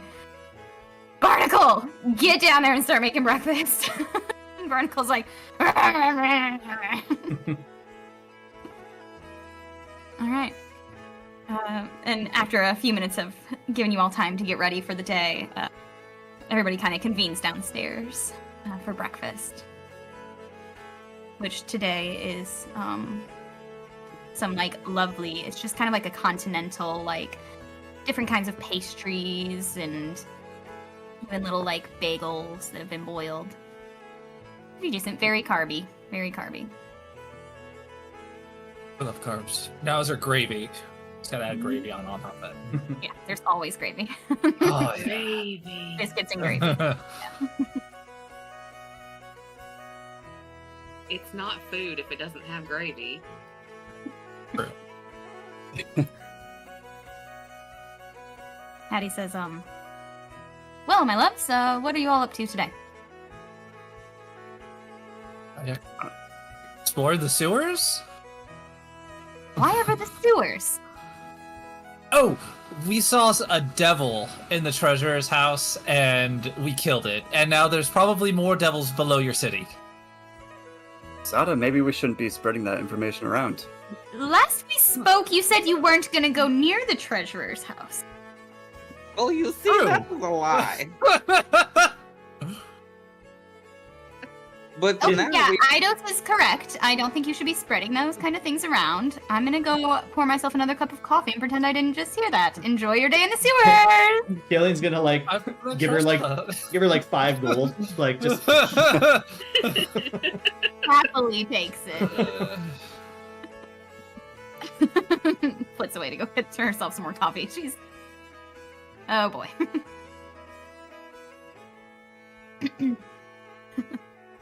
Alright, what do you all do? Well, I'll walk over to Hattie and get a coffee myself and ask her if she's seen Hazel today. Yes. Yeah, she's the young girl. She came in from... She met you, yes? Yes, we met her during our travels, during our escapades yesterday, and we thought that she could have safe haven here. And she's waiting on word from us, and we have word to give her. Yes, she came in last night. I haven't seen her come down yet today. I believe she's probably still in her room. I'm not going to ask why she would need safe haven, such a sweet young thing, but she has it here as long as she needs it, as long as it's not going to bring trouble to my door. No. The trouble's gone now, but she just needed a new place to stay, away from trouble. Well, she's in our last room, so please don't send any more strays. But yes, she's welcome to stay, as long as she needs a place. You know, our waitress is pretty unreliable. Does she need a job? I think that she would be able to speak for that, but I do know for a fact that she is out of work. She's between jobs, so she may be looking for another position. Well, when she pulls herself out of bed, I'll have a conversation with her and see if we can help each other out. She's certainly good help, and now a good friend of ours. We'd greatly appreciate it if you could pass that along and give her an opportunity. I'm happy to. No problem, my dear. Thank you, Here's Eddie. some coffee. Pours you a cup. No small Take cup. it, and walk over to the others. Kilian will like as Eidos comes back, he'll pull out the map of the sewers with like the various spots. Looking at this map, is there like with one of the circled areas, is there one that's like, can we tell if there's an area that's like close by to us? Like, I don't know how it exactly looks, if it's just like a blueprint of like underground, or if there's like, oh, this is in this district there's a sewer access here kind of thing. Yeah, so they are multiple, they're sort of like multiple rolled up maps within kind of this like case for scrolls. So you lay them all out. Everybody who's kind of helping try and interpret these, go ahead and roll an intelligence check. Nope. Zana's just gonna sit there looking at you all like, Yeah, Seraphina just has her forehead on the counter and she lifts up her head. She's like, there is not enough prestidigitation in the whole world to go into the sewer. 16. 16. I'm like trying to help, but I got 11. Yeah, Kilian got 6. Looking over her shoulder, I got 13. All right, yeah. Kilian and Marway, luckily you two are able to put your heads together enough. And you've explored enough of the city that you're able to kind of like identify. The way they look is it shows like the city blocks, and then it's got like these blue dotted lines of different sizes all connected, that don't follow like the streets by any means, and that are supposed to represent the sewer system and where it all connects and leads down into the river and the bay. So, you work out that all the places that are marked as having had some sort of sight of this Darkdown asset,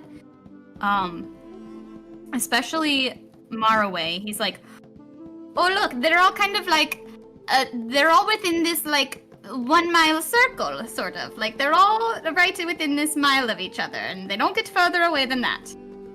And you just draw with the sugar cube you pick up off the table. Now that you know they're good writing utensils, you draw this circle that encompasses all the places where sightings happened.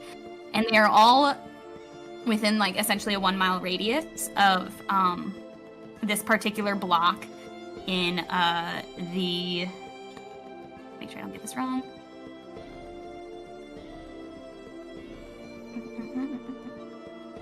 In the Freebridge neighborhood. Near a place called Barker's Square. They're all kind of surrounding and close to there. They don't get very far from that particular spot. And you kind of triangulate that that's sort of an epicenter of where all these hot spots are. You also see that there are only, like, you can see on the blueprint of the sewers, there's lots of just, like, underwater piping that's shown, but there are also, like, maintenance chambers in places that aren't completely underwater all the time. And those are the chambers that are either circled as they've been checked or not checked, and there's only 2 of those types of chambers within this circle that have not been checked yet, haven't been written on or notated, as if the search was being narrowed down. Also, we should look at one of these 2, right here. And it doesn't say on there yet what they were looking for? You just have that note that says, like, asset Darkdown, do not engage. Okay. That immediately means we need to go engage. That note also said to monitor the House of Paramnesia. It does, yes. And you pull out just a typical city map that you have.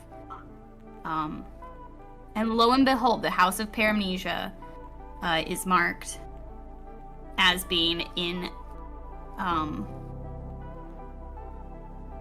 what did I just say? It's called Barker's Square. Well, that's a pretty good coincidence. A little too good of a coincidence, yeah. That might be where we look first.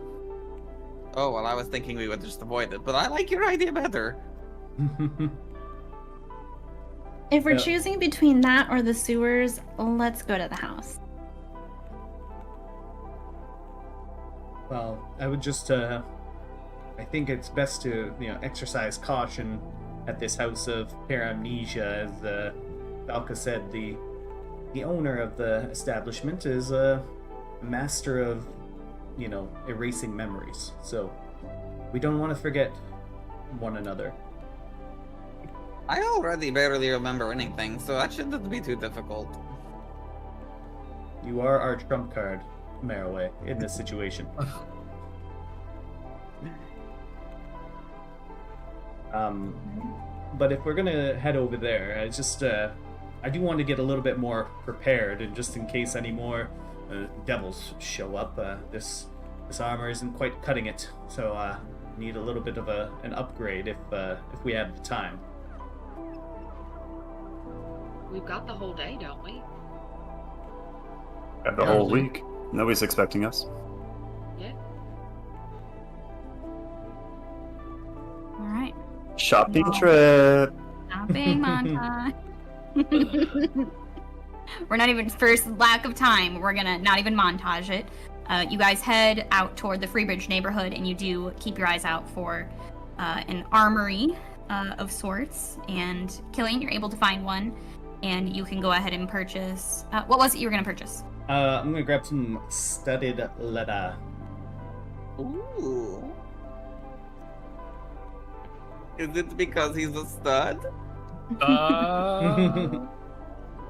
All right, you can pick that up for 40 gold pieces. Seraphina, didn't you want to visit a rope shop as well? Do you still need rope? Yes, I need to replenish. You go through rope faster than anybody else I've ever seen. I don't even know I what will. he's doing with all this rope. Honestly, I've known her for a long time. I don't know either, but it has come in handy quite a few times. I want to give her rope. Thank you for remembering. What was the ropist's name? Jellyfish or something? Jellyfish. Precisely. Yeah? Yes. Okay. On Okay. 8th Street? Yes. I know where the rope guy is. Don't worry. He's been there a few times already to replenish, it seems. I get a bulk discount. Oh no. Yeah, you guys walk in, and Jellyfish is this huge orc, like not even a half orc, an orc. And he goes, Seraphina! Good to see Jellyfish! So good to see you again. been a day or two. Where have you been, girl? It's been crazy. I have to tell you all about it. I can't wait to hear. You're always getting up to some kind of nonsense. Anyway, the usual. He looks like a big old double bag. Like a Costco size.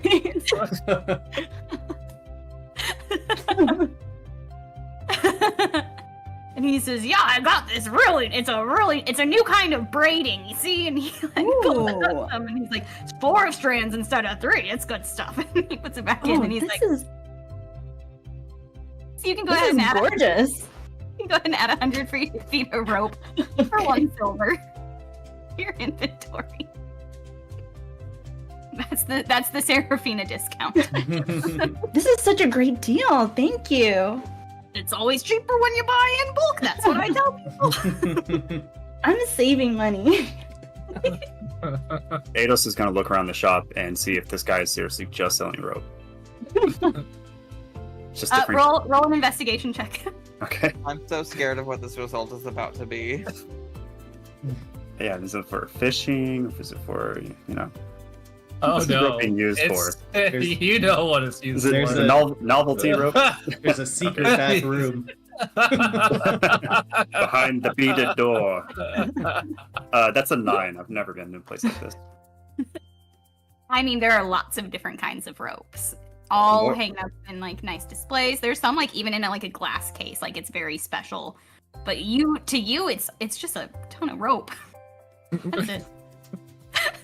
Yeah. I'd also kind of nod and say, well, it's seems like a good place to get rope. Oh, it's the best. You're gonna love it. Yes, I love it already. Did you need some ropitos? No, I think I've still got a few feet of it. I don't have much need of it. I'll just borrow some from Sarah. Couple. Some second-hand rope? You should get your own. Seems I like have enough fresh for you. Don't worry. it's- I've seen the hands she wraps them around. I don't mind secondhand in this case.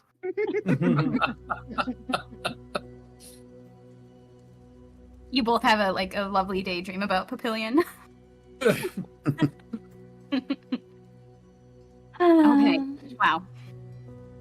Moving on. You all head toward the House of Paramnesia, correct? That's where we Alrighty. wanna go. Yeah, you arrive to Barker Square, and the House of Paramnesia is a very unique building compared to the other ones around it. It appears to be newer, although right now it's kind of very overgrown with moss and ivy and real tall grass coming up from its foundation. There's a pair of wooden double doors set in an arched door frame, and all the windows are round and paned with colorful stained glass. So there's no good vantage point to see into the house through the stained glass. Is there a sign that says, Yes. you know, Yeah. does it look like a business? Yes, very much so, yeah. I mean, it is like a 3-story house. But yeah, it does have a big business sign, arched above the doorway, stating House of Paramnesia. I'll kind of turn to the rest and say, well, we're here and we're monitoring. Do we know what we're monitoring for? Nope. Should we just go in? Yeah, but we need a purpose for going in, don't we? Yeah. What Maybe. what are we gonna go in for? See if there's a public restroom? See if you need your memory modified? That does seem to be her business. But we could be, just new to town, curious about what wares she has to offer. We know how she's connected to all this stuff? Do we just want to ask her? How is No. everyone? Not the best idea, I don't think. Don't want to play our hand too early. Okay. Well, yeah, maybe we walk in and ask her if she has any wares for sale and see what's on her menu. At least we'll know what she looks like. I'll take a look around the place. Maybe I can find a sewer access or something. Zada, I have to ask you something. Yes. There are a lot of tall buildings around, yes. And I was wondering if maybe you could abstain from climbing them for vantage points, for pole vaulting. You seem to, to draw attention to yourself when you're climbing buildings. Oh, yeah. I'll just stay on the ground this time. If that's what you want. Yeah, I can just look around for other entrances and such. I just don't want you to hurt yourself. I'm worried about you. Well, thank you. He'll just kind of look around and just kind of blush and then just walk away. Awesome. So, are we all going in, or? Why not? Well, I'm certainly going in. Donna's gonna be outside. He'll just be looking around for sewer I'm- entrances and stuff like that. I'm very interested in meeting someone who can change memories. That sounds like something from back home. Let's make our way in. Alright. You guys approach these front doors, and now that you're close, you can see that one of the doors is just cracked so that it's open. It's not open, but it's not clicked shut. You go ahead and pull that door open. Quiet inside. You step in? Seraphina goes knock knock while knocking. Classic. Hello.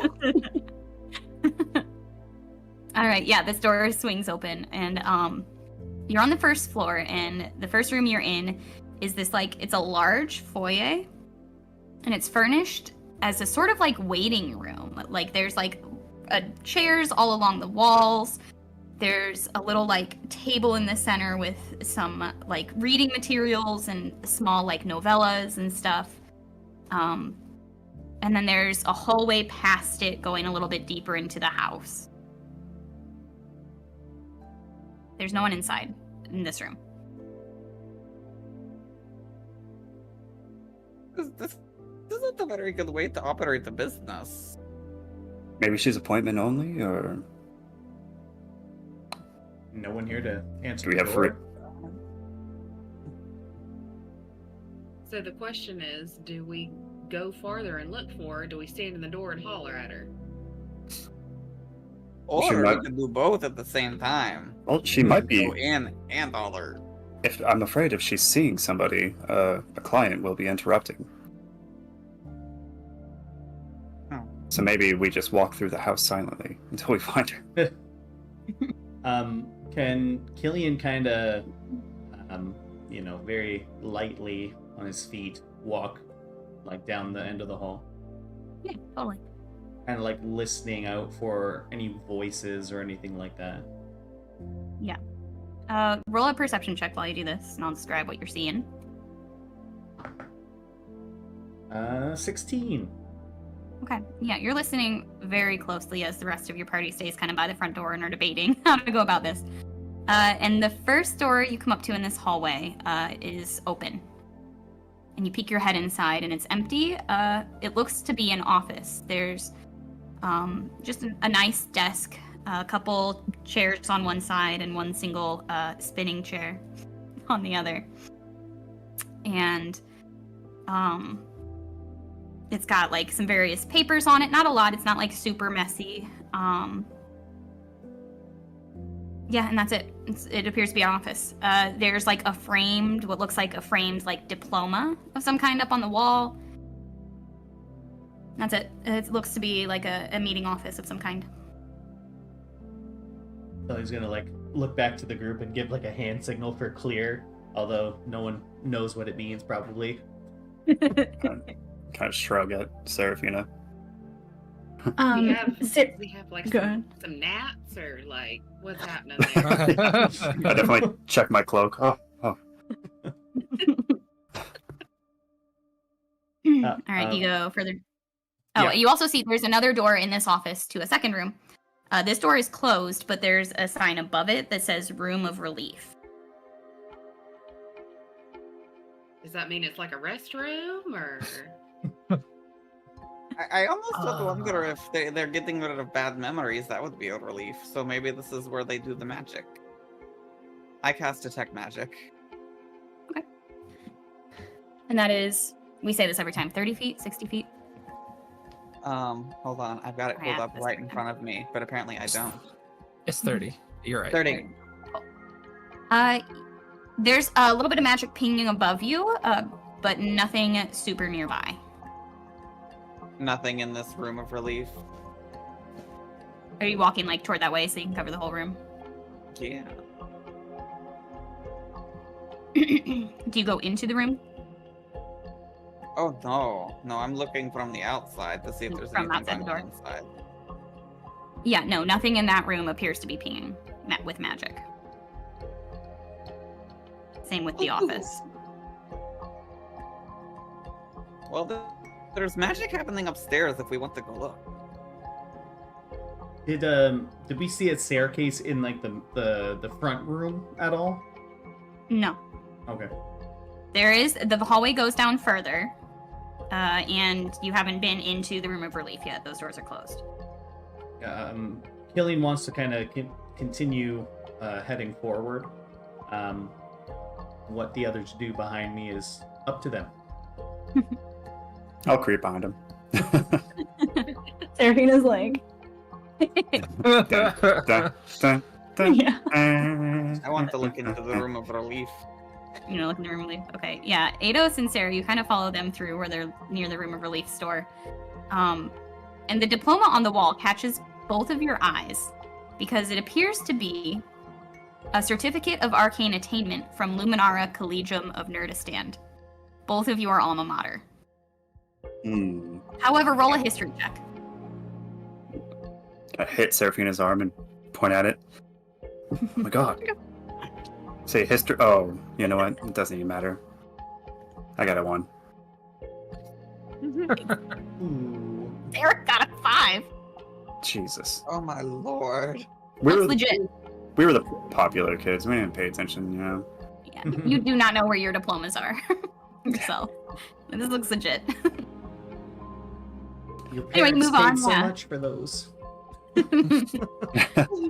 Marway, you poke your head into the room of relief, opening the door, and it kind of creaks.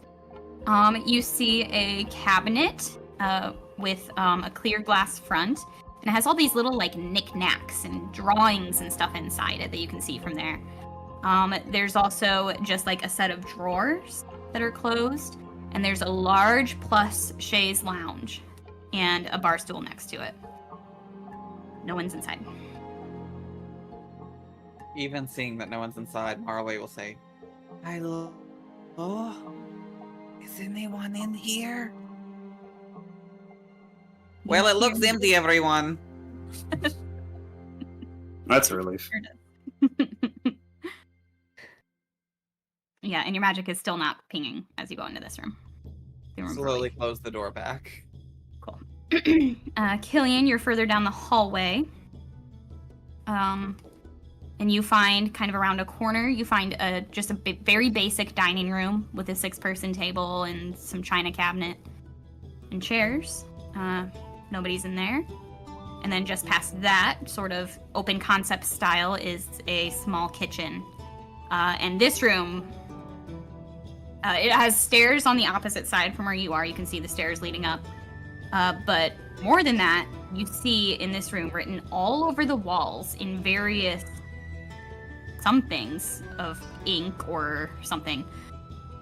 Down into the dark, down in dark, down dark, down dark, dark, down, down, dark, dark, dark, down, down, dark, down into the dark, down, dark, down. All over the kitchen walls. Which is probably fine. Is it More chaotically written? Like just Chaotic, like... yes, like up, like going onto the ceiling sideways, like very much like scratched in at some points, like real chaotically. You also see there's like this stone table sink that like you use pitchers and it just washes down into the sewers. That whole stone sink has been like forcibly pulled away from the wall, and the pipe has been like ripped out as much as possible to expose like the drainage hole beneath it. And if you get, go ahead. I was Lila gonna sticks her head like under Kilian's arm where he's like holding the door open, and she's like, "Well, I mean, they don't have good decorating sense, but that doesn't mean they can't cook." She like immediately just ignores all of it, starts going for the refrigerator. Looking at the place where the sink would be, is there like is there like a hole like big enough to like for people to fit through kind of thing?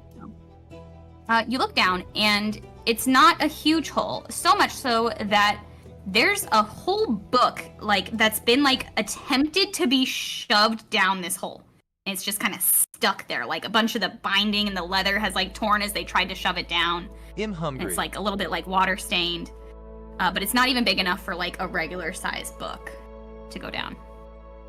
Can We're not seeing this. Kilian wants to see if he can. I'm gonna grab the book that's been stuffed in there, just to see if he can make sense of, if that book has any kind of value to it or meaning to it. Yeah, it's you pull it out and it's titled "The Malleable Mind: Secrets of Memory Modification." Okay. All right. Adis is gonna go back to the front door, kind of push it open, lean out, and say, "Zada, I think this is more of a punching situation." Right there.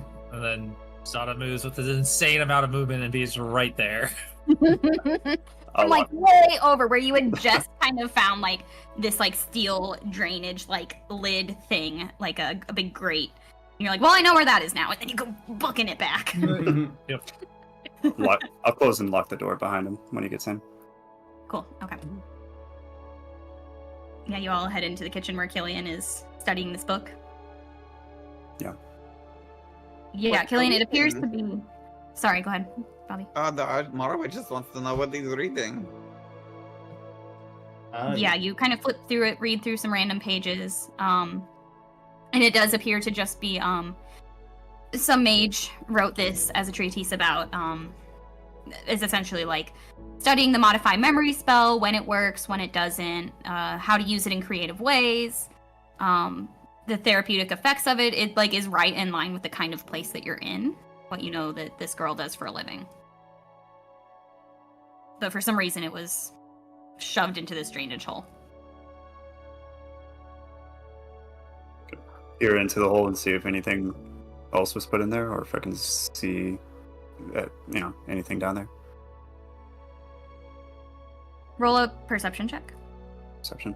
And while Ados is doing that, Kilian will just kind of hand the book off to Maraway. Maybe some of these magics might benefit you in some way, and you can learn a little bit. And then he opens the first word, and it's like wizard handwriting, so he's like, that's a really big word. And Kilian is also going to like kind of slowly start going up the stairs as well. Okay. Ados, what was that roll? 9. Do you have dark vision? Yeah, I do. There might be something down there. You could feasibly reach down. Yep. Kind of move my cloak aside so it doesn't get anywhere near the sink. And then kind of reach down in there, try to see what's inside. Yeah. You reach in. Yeah, to where like it That's also just reach. You feel something down there. You like kind of get it just between two of your fingers, and you manage to pull it out. And it's a wand. Ooh. You look at it and you're like, cool. Yeah. Until you attune to it, you won't know what sort of wand.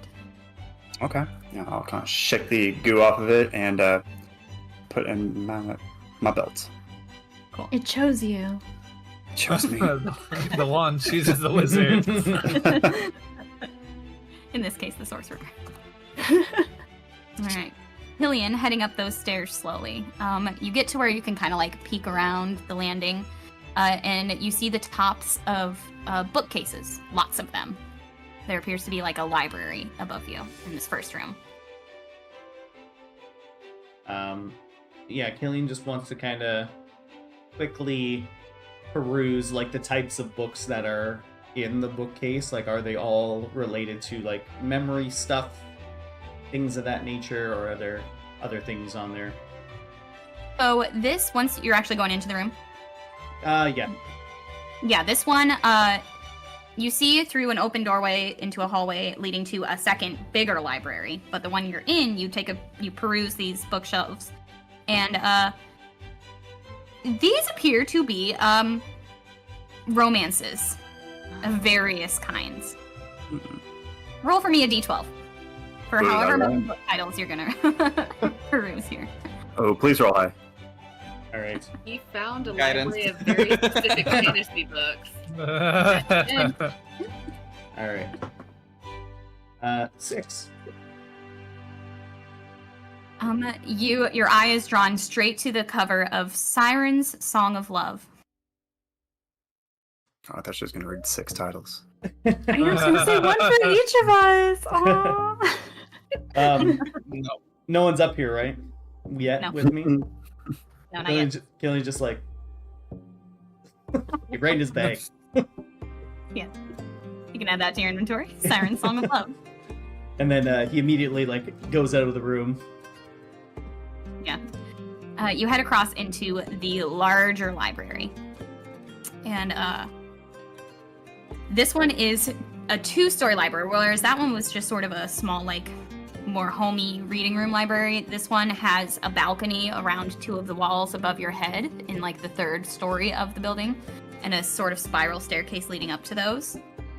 And you start perusing the titles, and these are clearly all of her collection of magic textbooks and things like that. Sounds like the Beauty and the Beast library. A bit. It's a bit. There are ladders that roll. Kilian just like gets on the ladder and just like rides it just around. Yeah, there you go.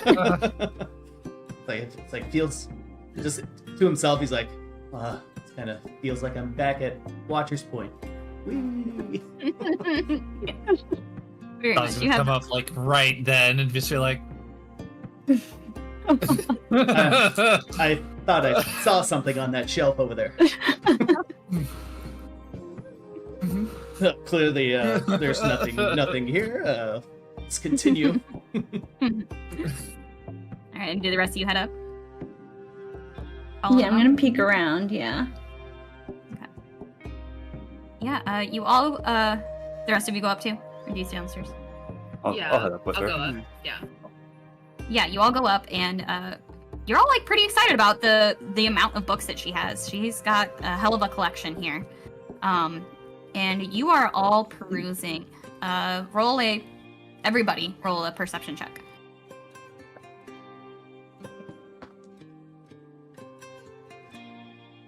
Throw these dice through a window. 13. 14. Nat 20, 14. Oh, not 20. I'll do the opposite. Sad hands. Sad hands. The one. Sad hands. Oh, mine's not that bad. Nat one. 8. Okay. About as 25, so with the nat 20. Zada, as per usual, your cat ears can be counted on to catch the slightest sound. And as you're reading the cover of a book called Mana Currents, Mapping the Flow of Magic, you almost like imperceptibly feel your ear go floop up toward the balcony. And everybody's gonna have to roll initiative as a spell comes flying down toward you. And thanks to Zada's quick thinking, just misses him by a hair as he ducks out of the way. I see. Roll. Oh, initiative though. I have 12. Sarah? Alright, Eidos. 13. 13. Ula. 14. 14. Marway. I got a dirty, filthy, unnatural 20. Natural 20. Zada. Nasty 20. Nasty Nine. 20. Is that a 9? 9. That's with a +5, so. Oof. Kilian. Hey, Maro, you want to switch initiatives? Yeah, I would switch. We are going to You have the use alert- you have alert. alert, right? Yep, I have alert. Alert. So we are going to swap initiatives because yeah. that's what we can do. So I will take that 20 and you can get that 9. Love that. I will accept it. Okay, on Krayab. Well, as Zada's ear flicks up and looks above you, and let me pull my map down here so we can actually do this thing. Map. Map.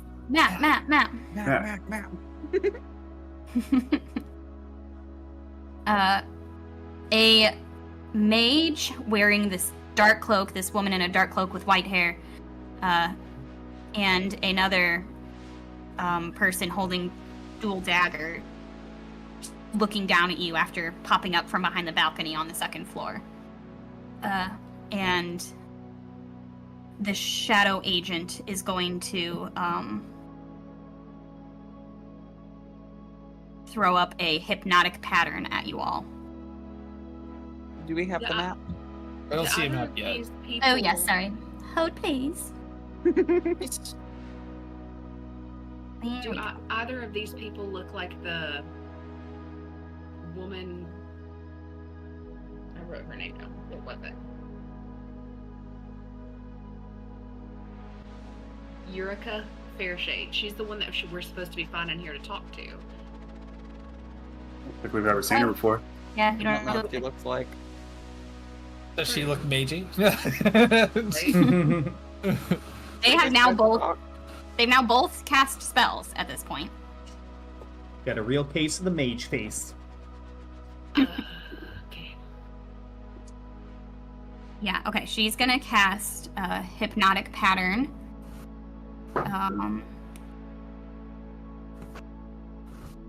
It's a twisting pattern of colors that weaves through the air inside a 30-foot cube within range. So she's gonna try and hit... Oh, I wish this thing had a better measure tool. Just kidding, we love this. Ruler.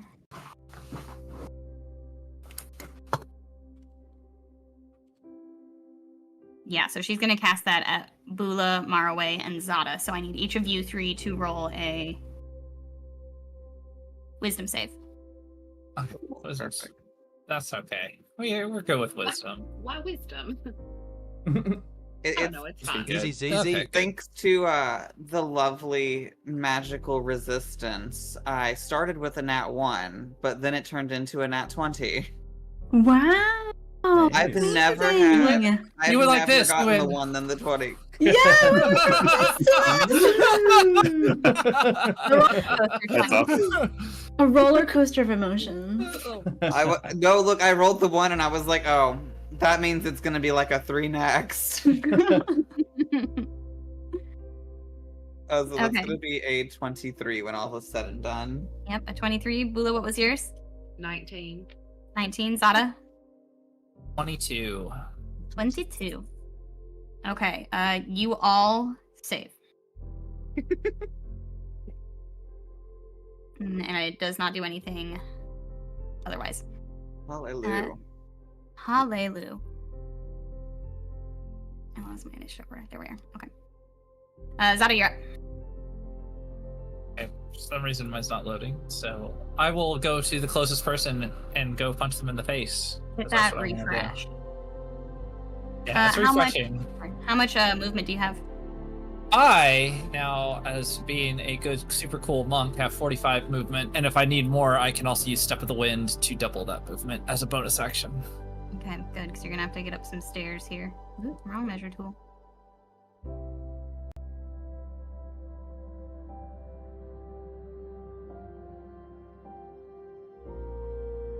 Yeah, getting onto the stairs is gonna be that first 45, and then it's another, like, 25 feet after that to get to her.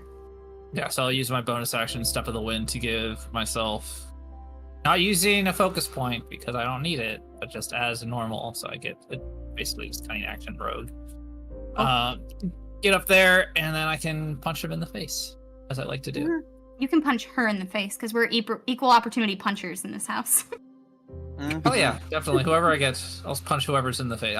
These fists don't discriminate; they punch equally. Those fists are rated E for everyone. Exactly. Yeah, go for it. That's Come on. not good. That's a 9, so that's not going to be good. Oh, Unfortunately, no, she dodges, just ducks out of her way real fast. Sort of taking some shadows to her advantage. Anything else? That'll be nope, because that was my bonus action, movement Alright. and action. All right, Bula. All right. I don't have anything great that's ranged, so she's gonna get up close and personal. What she's mad about is that somebody just threw some kind of magic spell not only at her, but also at Maraway, and that's not okay. So, Zada, what's your movement? I have 45 movement. You have 45. Okay. I have 45, but I also can use a bonus action as movement. Is that how you got up that close to her? Yeah, With because your I can use a action? bonus action. Yeah. Okay. You could feasibly, I should have told you this, Zada, you could feasibly, instead of running around to the bottom of the stairs and climb up, you could try and roll like an acrobatics to like jump over the banister of the stairs. That'd been Yeah. fun. No, you're gonna see him just be like a cat, and just like jump on the walls and like jumps off Yes. of them and goes up the stairs.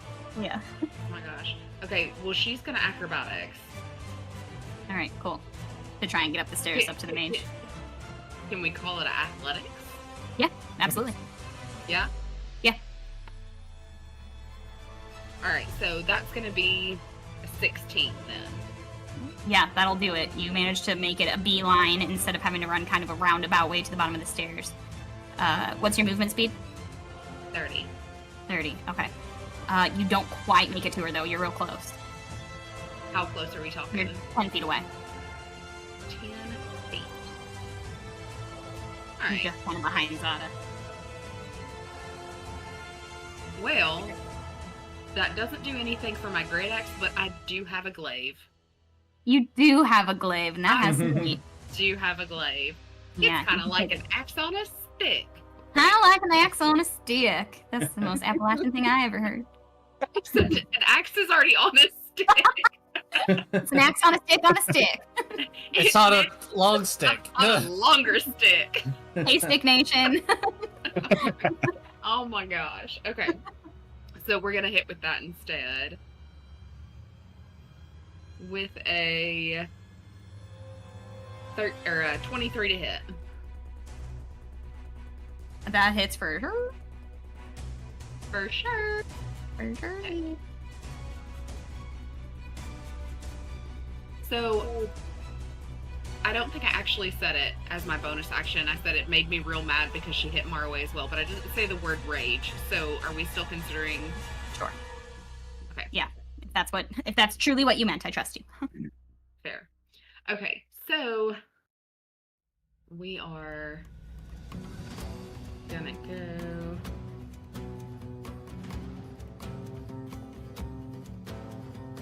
$11 points of damage. Nice. All right. Anything else? Nope. That's bonus action, movement, and action. Oh, Eidos, that's you. Okay. I'm gonna move a little bit closer. I think I'm within range, but just to make sure. So that here. And that makes it without question. And then I'm gonna cast Chromatic Orb at 2nd level, and I'm also going to use 2 sorcery points to do Twin Spell, try to get them both. Nice. Go for it. Okay.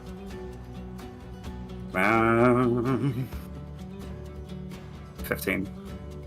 That hits both. Oh, sweet. Let's see. I can't remember if it's damage for both or if it's separate. Let's see. I believe you roll the damage once because it's the same spell, just twinned. Yeah. Gotcha. Okay. You get to choose the damage type too with the orb. Yeah, it's going to be electric or lightning, rather. Yep. That's my whole flavor. All right. Yeah. 48. Here we go. 7.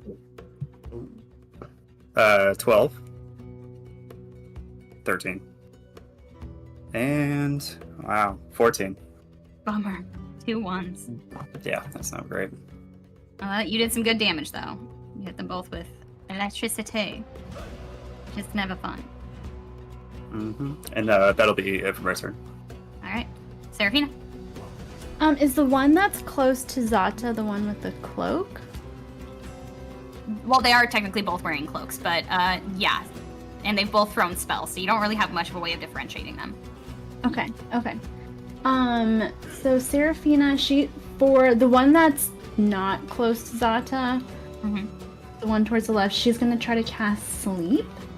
Okay. So what happens is she'll roll 5d8, and that's the number of hit points of creatures the spell can affect. Okay. 13. That is okay, so I haven't used this spell very much. They would have to have 13 or lower hit points for the spell. Exactly. Seraphina looks around to make sure no one saw that. No one saw. Kilian saw it. She's embarrassed. Wait, what'd you say? Kilian saw. Kilian's behind saw. you. She gives Kilian the stink eye. Okay. Marway, what do you want to do? Oh, poop, I'm first? Okay, I was hoping Kilian would go before me, but I guess not. Well, I am going to run up, 35 feet? No, we're just going to do 20 feet, I think. Let's get off the ruler. And then I'm going to summon Huthramer to my side. Okay.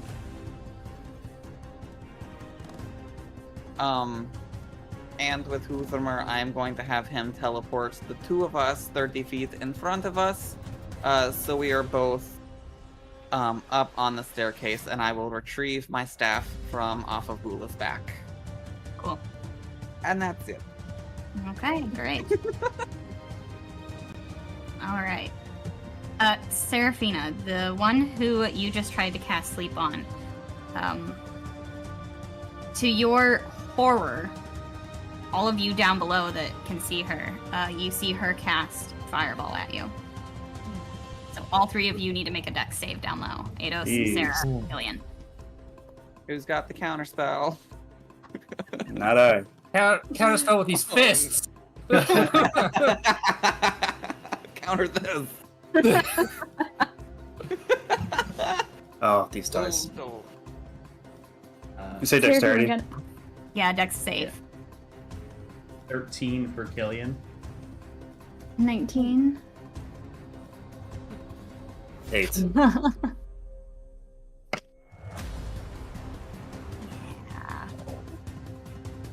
Okay, let me do all my math. You're gonna burn all the It's books. such a. I know. Oh, that's sick. you monster. Okay, remind me, it was Sarah, you had 19, 13, and 19. 8? Yeah. Yeah. Okay. So, I think, Sarah, you're gonna take half damage. Everybody else takes full damage. Oh, I need a lot of square dice. I would offer to let you use some of mine, but you're kind of on the other side of the screen. Could even look like fire. Here you go. Here you go. Sharing is caring. I'm gonna use digital for this, as much as I hate to. I want to hear those dice crunch. Come on, ones. Am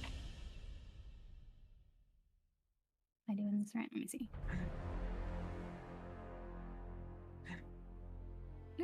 Click. By the way, BTT is giving me a error message. It's like, hey, you need to go to the Discord and put this in to figure out your problem. So I will not be able to jump. Oh no. Watch on the stream. I'll give you at least Yeah, a little bit of a map, and I'll move you around. Thank you for letting me know. Yeah. Okay, that was 25 damage. Oh, I only rolled 66. I need to roll 2 more. Hold, please. Oh no! Man, what? Oh, terrible. Bye bye. Oh my 25 god. plus another 12. Oh, What's that total? 32 total. Seraphina, for you, Are that's dead? 16. Oh, okay. Yeah, Kilian Does is anyone down. have absorb element? yeah, in my back pocket. Hold on, let me just pull that Let out. me just grab that. Yeah. I'm getting mean now. As you should. And then she is gonna like duck down, so you no longer have a easy line of sight on her. And that was the one that we're not right in front of? Correct. This one over here. Good gravy. Kilian, go ahead and roll one of those death saves. It's your turn. All right. Are we letting everyone know what we get? What do you want to do? No, just message it to me. Okay. Let's keep it interesting. All right. It is the one that's up next to you all. They are going to. They don't like being up against all 3 of you, so they're gonna cunning action disengage. And they're just gonna move as far away as they can.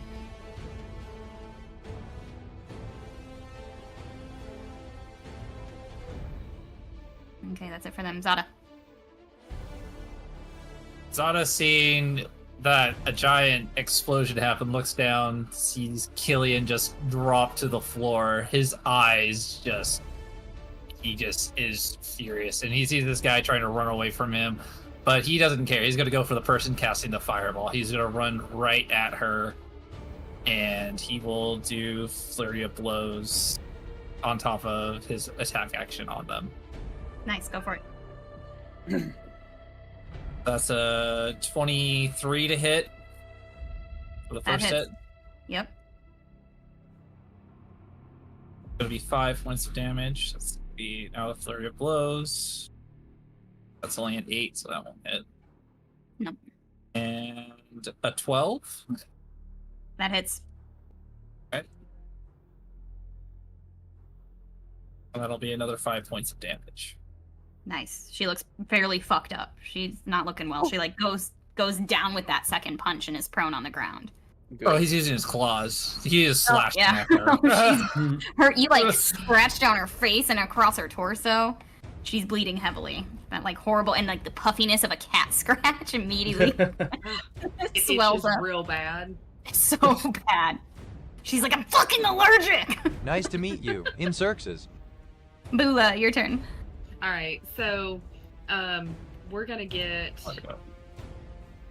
See. up. Go back. We're gonna get up in this person's face. She is so mad because now she's seeing members of the party go down. All right. So after that, what she does is she's gonna go ahead and pull out her great axe. So as she's kind of coming up on it, she throws that glaive in one side and pulls the axe out the other. And that is going to be a 21 to hit. Against who? The one Zada was next to? The one that's The right in fireball? front. The one that's Oh, right so in they front of ran. me. She They ran away. She disengaged, yeah. Yeah, I'm. Oh, So why did that not update on my map? it's going kind of weird right now. So Yeah, I had to refresh mine, and it finally did. Like it finally ends. So Yeah, it no, could you just- could, let me measure real fast. I believe you should be able to, like, reach, oh no. The one who was in front of you is 50 feet away from you. The other one, the one that threw the fireball, you could get to. The one that Zod is currently engaging. Okay, well that's whoever is close enough that I can hit. Yep, go for it. Apparently, I cannot see what is happening on this map at all. Okay, That this is one. my fireball friend. So where I am now. Yes, Okay. go ahead. And, what was that roll to hit? Sorry. It was a 21. That hits for sure. Go ahead and roll your Okay. damage. So, sorry, smooth taps. Okay. 16 points of damage. How do you want to do this? Jesus. How do I do this? Okay, so I already hit her for 10, man. she's so she takes the great axe and just absolutely. So she's already got cat scratches across her face and across her torso. Yep. And then she takes this axe and she just dang near splits her right down the middle from top of her head all the way down, just kind of like a. Yeah, like a split log. Incredible. Yeah, it is bloody. This poor And then- carpet is wrong. As she does so, she just like kind of feels this weird like sensation all the way through her, kind of makes her tingle, and then she ends up back down here somehow, and she's not real sure how. Oh, she teleports? Yep. Okay. And Did she's you move like, her? You're not moving for me. I did move me, yeah. Okay.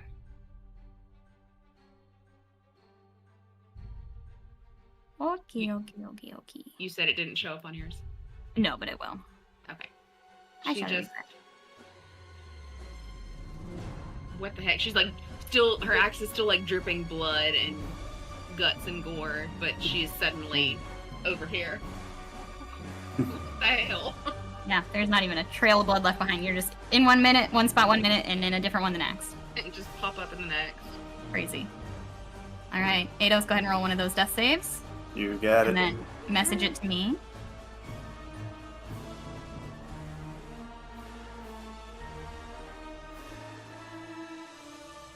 Done.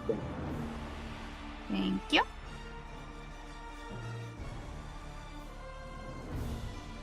Okay.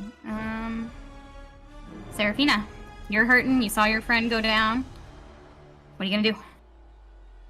Do I have line of sight of the one that's still up? Okay. Yeah, definitely like right in front of you, up on that. Okay, so she's gonna cast her Eldritch Blast because obviously sleep was not working. Okay. Is it 8? No, but as you're casting this spell, it's what distracts you is the minute you go to cast a second spell, your secret hidden item under your skirts starts like twitching like violently. And so that's why you like kind of go wide because you're like, what the? Oh, what else do you do? I'm gonna go hide behind this between the stacks. Okay. My water broke.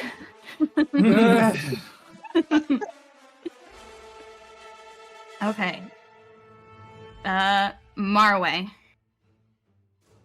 Yes. You just have seen a whole lot of crazy go down. And everybody around who's still up and conscious sees this really lovely golden light sort of manifest into a butterfly. What happens, Marway? Oh, he looks down and he just says, Haven! And then Eidos is going to be healed by 7. Oh, nice. And the little moth is just kind of like resting on your shoulder right now. Yes, you'll see this absolutely cute little golden moth come down and Eidos, with like half of his clothes in like burned tatters, sits back up and has this little golden bug on him. And then, seeing, that Haven has come back, and seeing Haven, I'm going to actually run down, because they're still going to need my help down there, because it doesn't look like Kilian's doing very well. So we're going to... No, I don't want the ruler. We're going to run down, and we're going to have Huthermer move closer to the lady. Just in case she wants to do any more ranged attacks, she'll have disadvantage. Cool. Nice. And that'll be it for me. Alrighty. Kilian, go ahead and roll that second death save.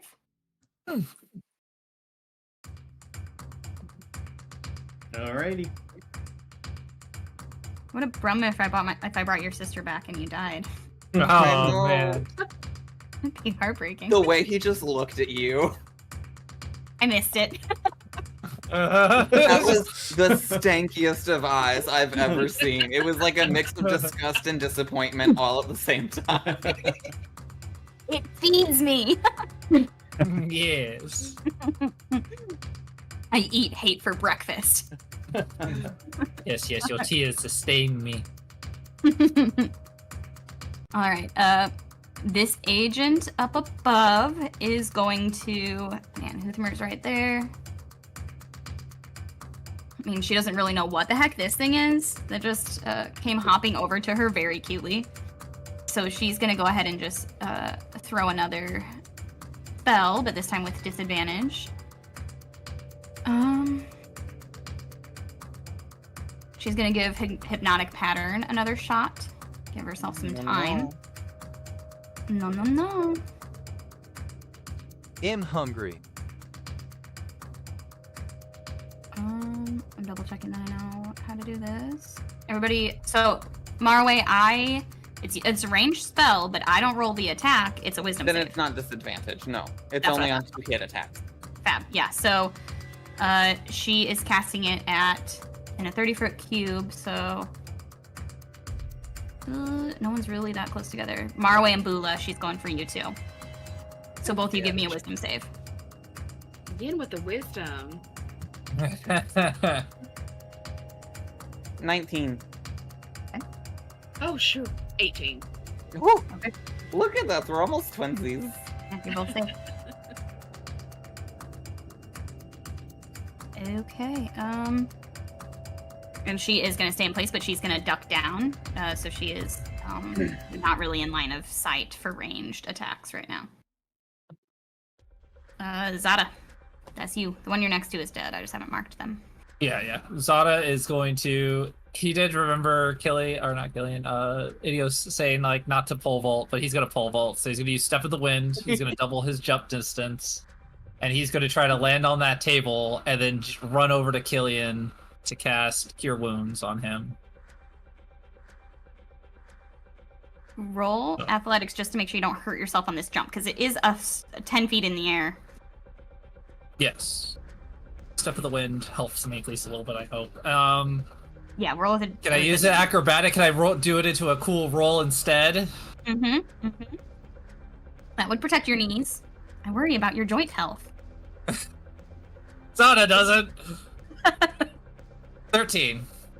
13. Yeah, you managed to land it in a very cool roll. Right, then he rolls, and he's just sprinting over to Kilian. So I have 40. I have 90. And then, but if I'm hoping that my jump distance gives me just a little bit extra, because I think he's like 95 feet away from me. You made it. You're good. Okay, so I am going to cast Cure Wounds at first level on Kilian. Does that bring We're him going to back get. one? This is Cure Wounds, so I'm casting Ere, and I'm asking, so I'm drawing 2d8, and you get a total of 15 hit points. Ooh. I rolled real good. Real good. Alright, a hell of a turn. I'll TPK you yet. Yeah, so you'll just see this like fire go from like the inside of like where his heart is, and it reaches down into his hands and all the way down into his, as he puts it like basically into your own heart as he gets you up. Aww. You're bros.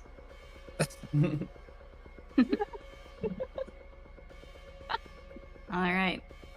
Bula, your turn. Okay. I don't know why that tickled me so much. You're bros. I'm gonna try to. Even if I do that, I can't really make it. Do I have anything I can throw? You can technically throw whatever you want. This Throw is me. true. Can you throw me? You're gonna have to toss me. Okay. Did you say that she knelt down though, so she's out the line of sight? Yeah, but you know where she knelt down, and you know where Huthamer is sitting right there, like hopping actively. She's here. She's here. Right here. Right here. Okay. So in that case, we're gonna go with the.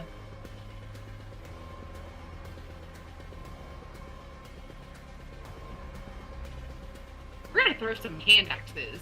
So she puts up her big great axe, and she pulls out. She pulls a little hand axe out. I am gonna go ahead and move to about.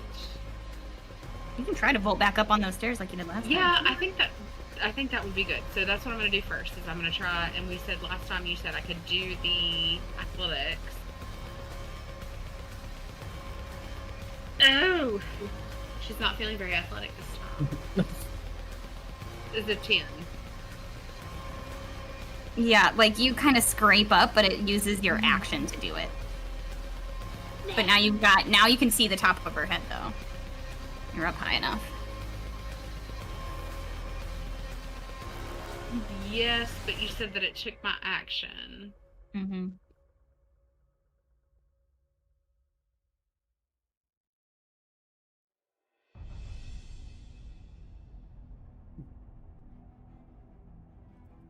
Okay, because here's the thing, is because if I can't attack her, I'm gonna lose my rage.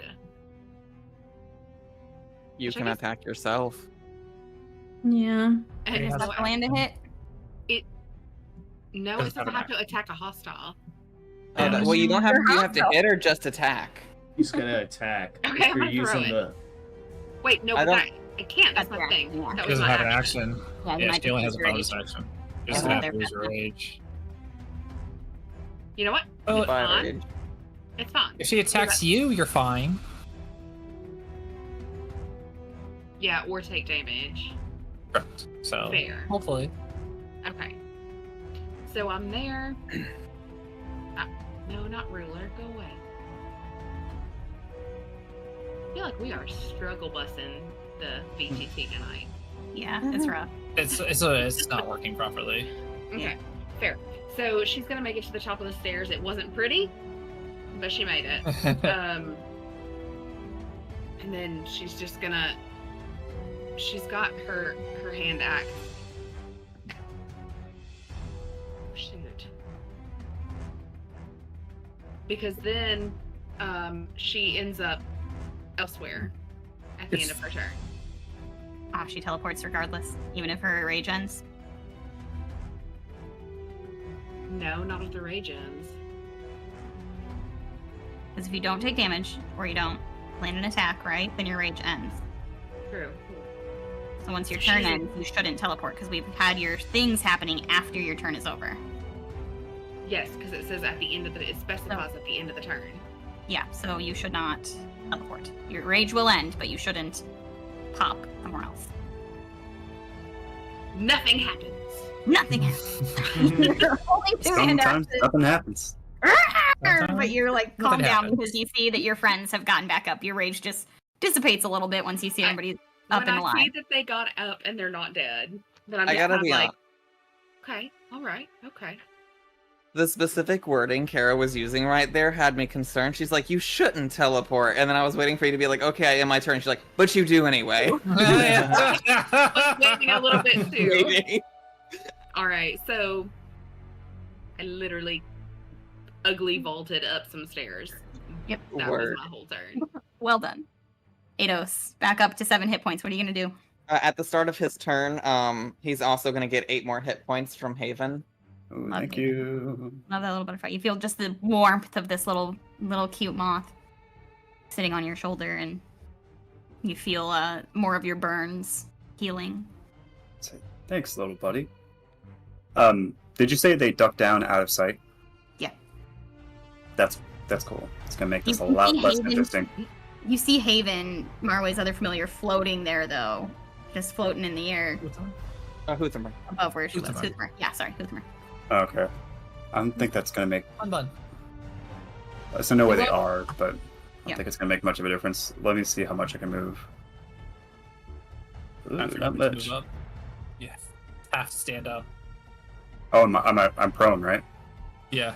Mm-hmm. So that's half your movement there. Teacher, you forgot to give us homework. Cool. I'm gonna move. Oh, Move over here. In Oh, Mod Pod, we can learn everything about being prone and your movement. Oh, I knew the rule. I just forgot to follow it. Cool. I think that's all I got. It's just movement. I stayed up, started walking toward or running towards the stairs so I can get up there and hit her in the face with some lightning. But I think that's all I have. Okay. Yeah. Seraphina, hide behind the stacks.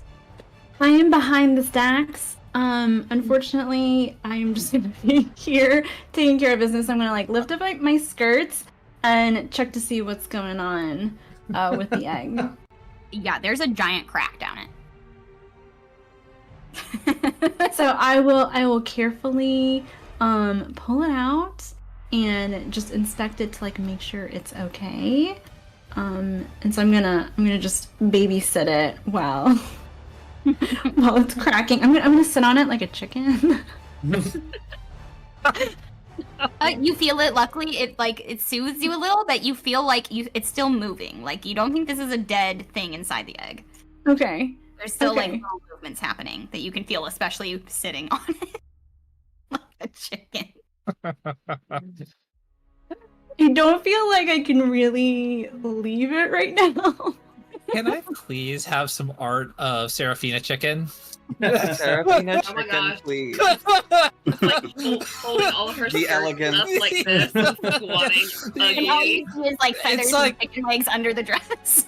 my You know, like God. Robin Hood, like the Robin Hood, the one with like the animation, the animated one with the chicken Yes. lady that has like she picks up all her fluff and it's she's just. Seraphina's next character art is gonna have a feather dress on. Oh my god. All right, yeah, you're gonna nurse your egg. That's fine. Yeah. Our way, you're up. All right. Cool. So what I am going to do, let's see. Oh, well, what I'm going to do is going to be really cool. And for my bonus action, Haven's going to move over now to Kilian, so she's gonna like flutter over, give him some of that good healing dust. Ooh. Just kidding, it's not very good. You're getting 2 health. Ooh. Better than no Oh my god. He's like sneezes it away. He's like, no. Sneeze the dust away. Yeah.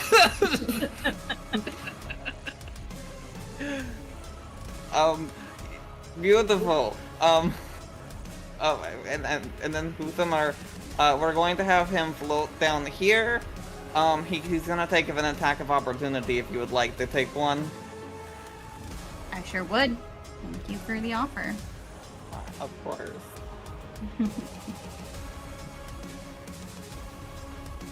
It's gonna be a 13 to hit with her dagger. That's a miss. A miss. Nice. That dexterous Yeah. little guy. All right. Yes, he is. And Marway is just going to let Zada and Eidos know that if they get close, if they can't make it to this woman in time for their next turn, that he can teleport them up there. He is ready to be your elevator. Interesting. Nice. And then because I'm a chicken shit, I'm also going to run and hide behind the bookcases and see Seraphina doing this chicken thing and just be absolutely confused by the customs of this world. Because she's like now chickening on the egg with her skirts over it, you kind of wonder for a second if she's peeing. I'm sorry, I didn't mean to look.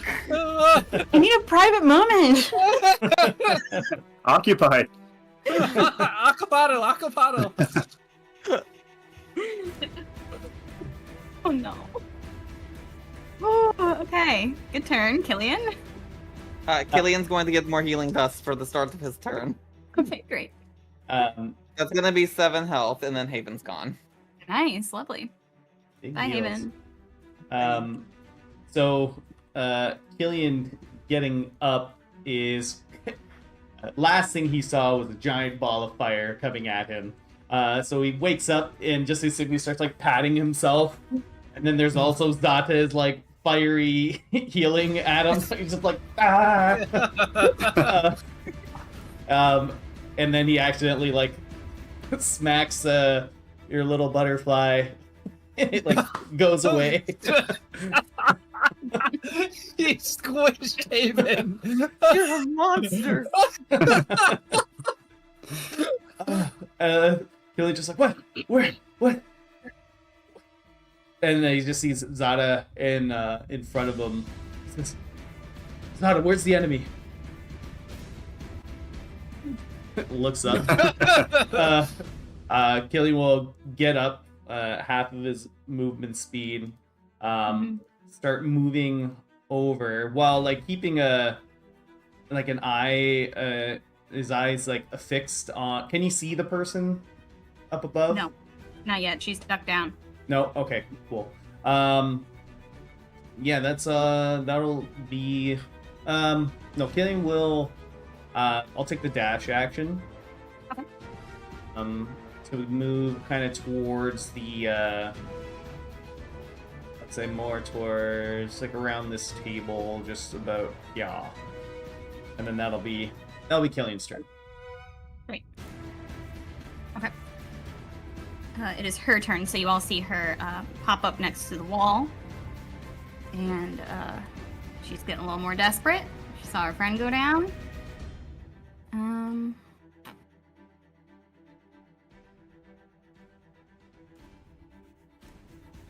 Yeah. She's gonna cast Dominate Person on... Oh fuck. Eidos is the closest. She's gonna cast it right down onto him. She wants a mage on her side. So that's gonna be a wisdom save from you, please, Eidos. All right, let's see if this dice will hate me again. +1. Okay, 19. 19. You just save. Nice. Wow. What do you mean, just?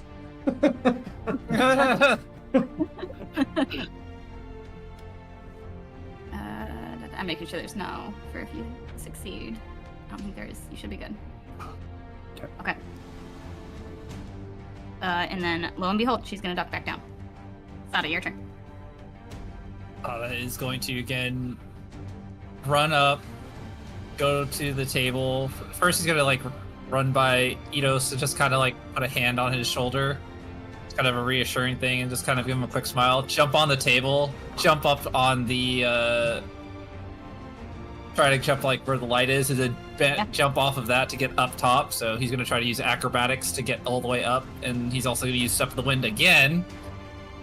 So he's doubling his just jumping all over the place. Let's see if I can get up there without using Parkour. You can pull it off. parkour.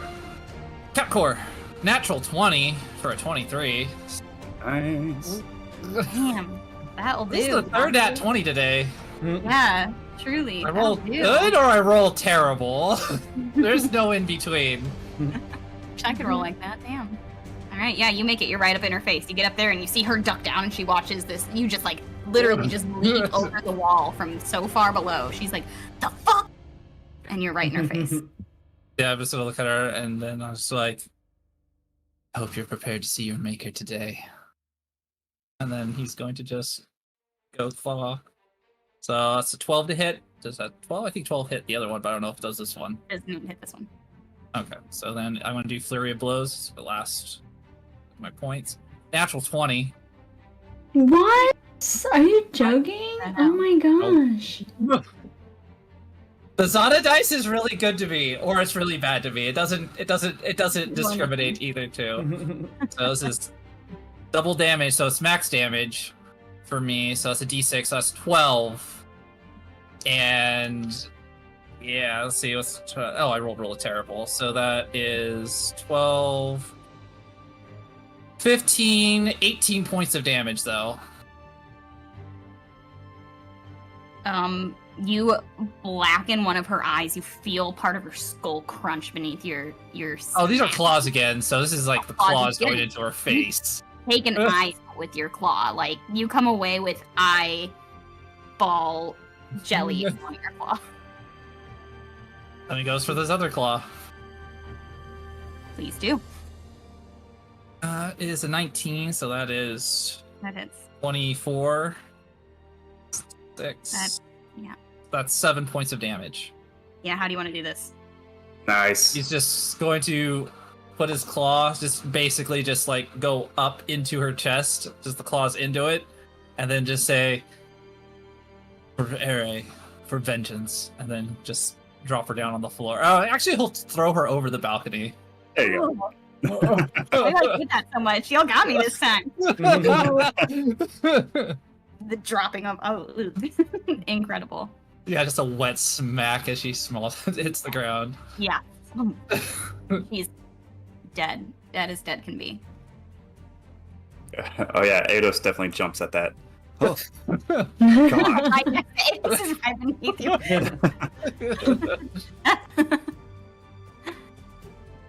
Wow, holy crap. Yeah, you all are just like kind of shell-shocked at how fast this all happened. This chaos and these attackers. And that's where we're gonna end it tonight. On a beautiful... Yeah.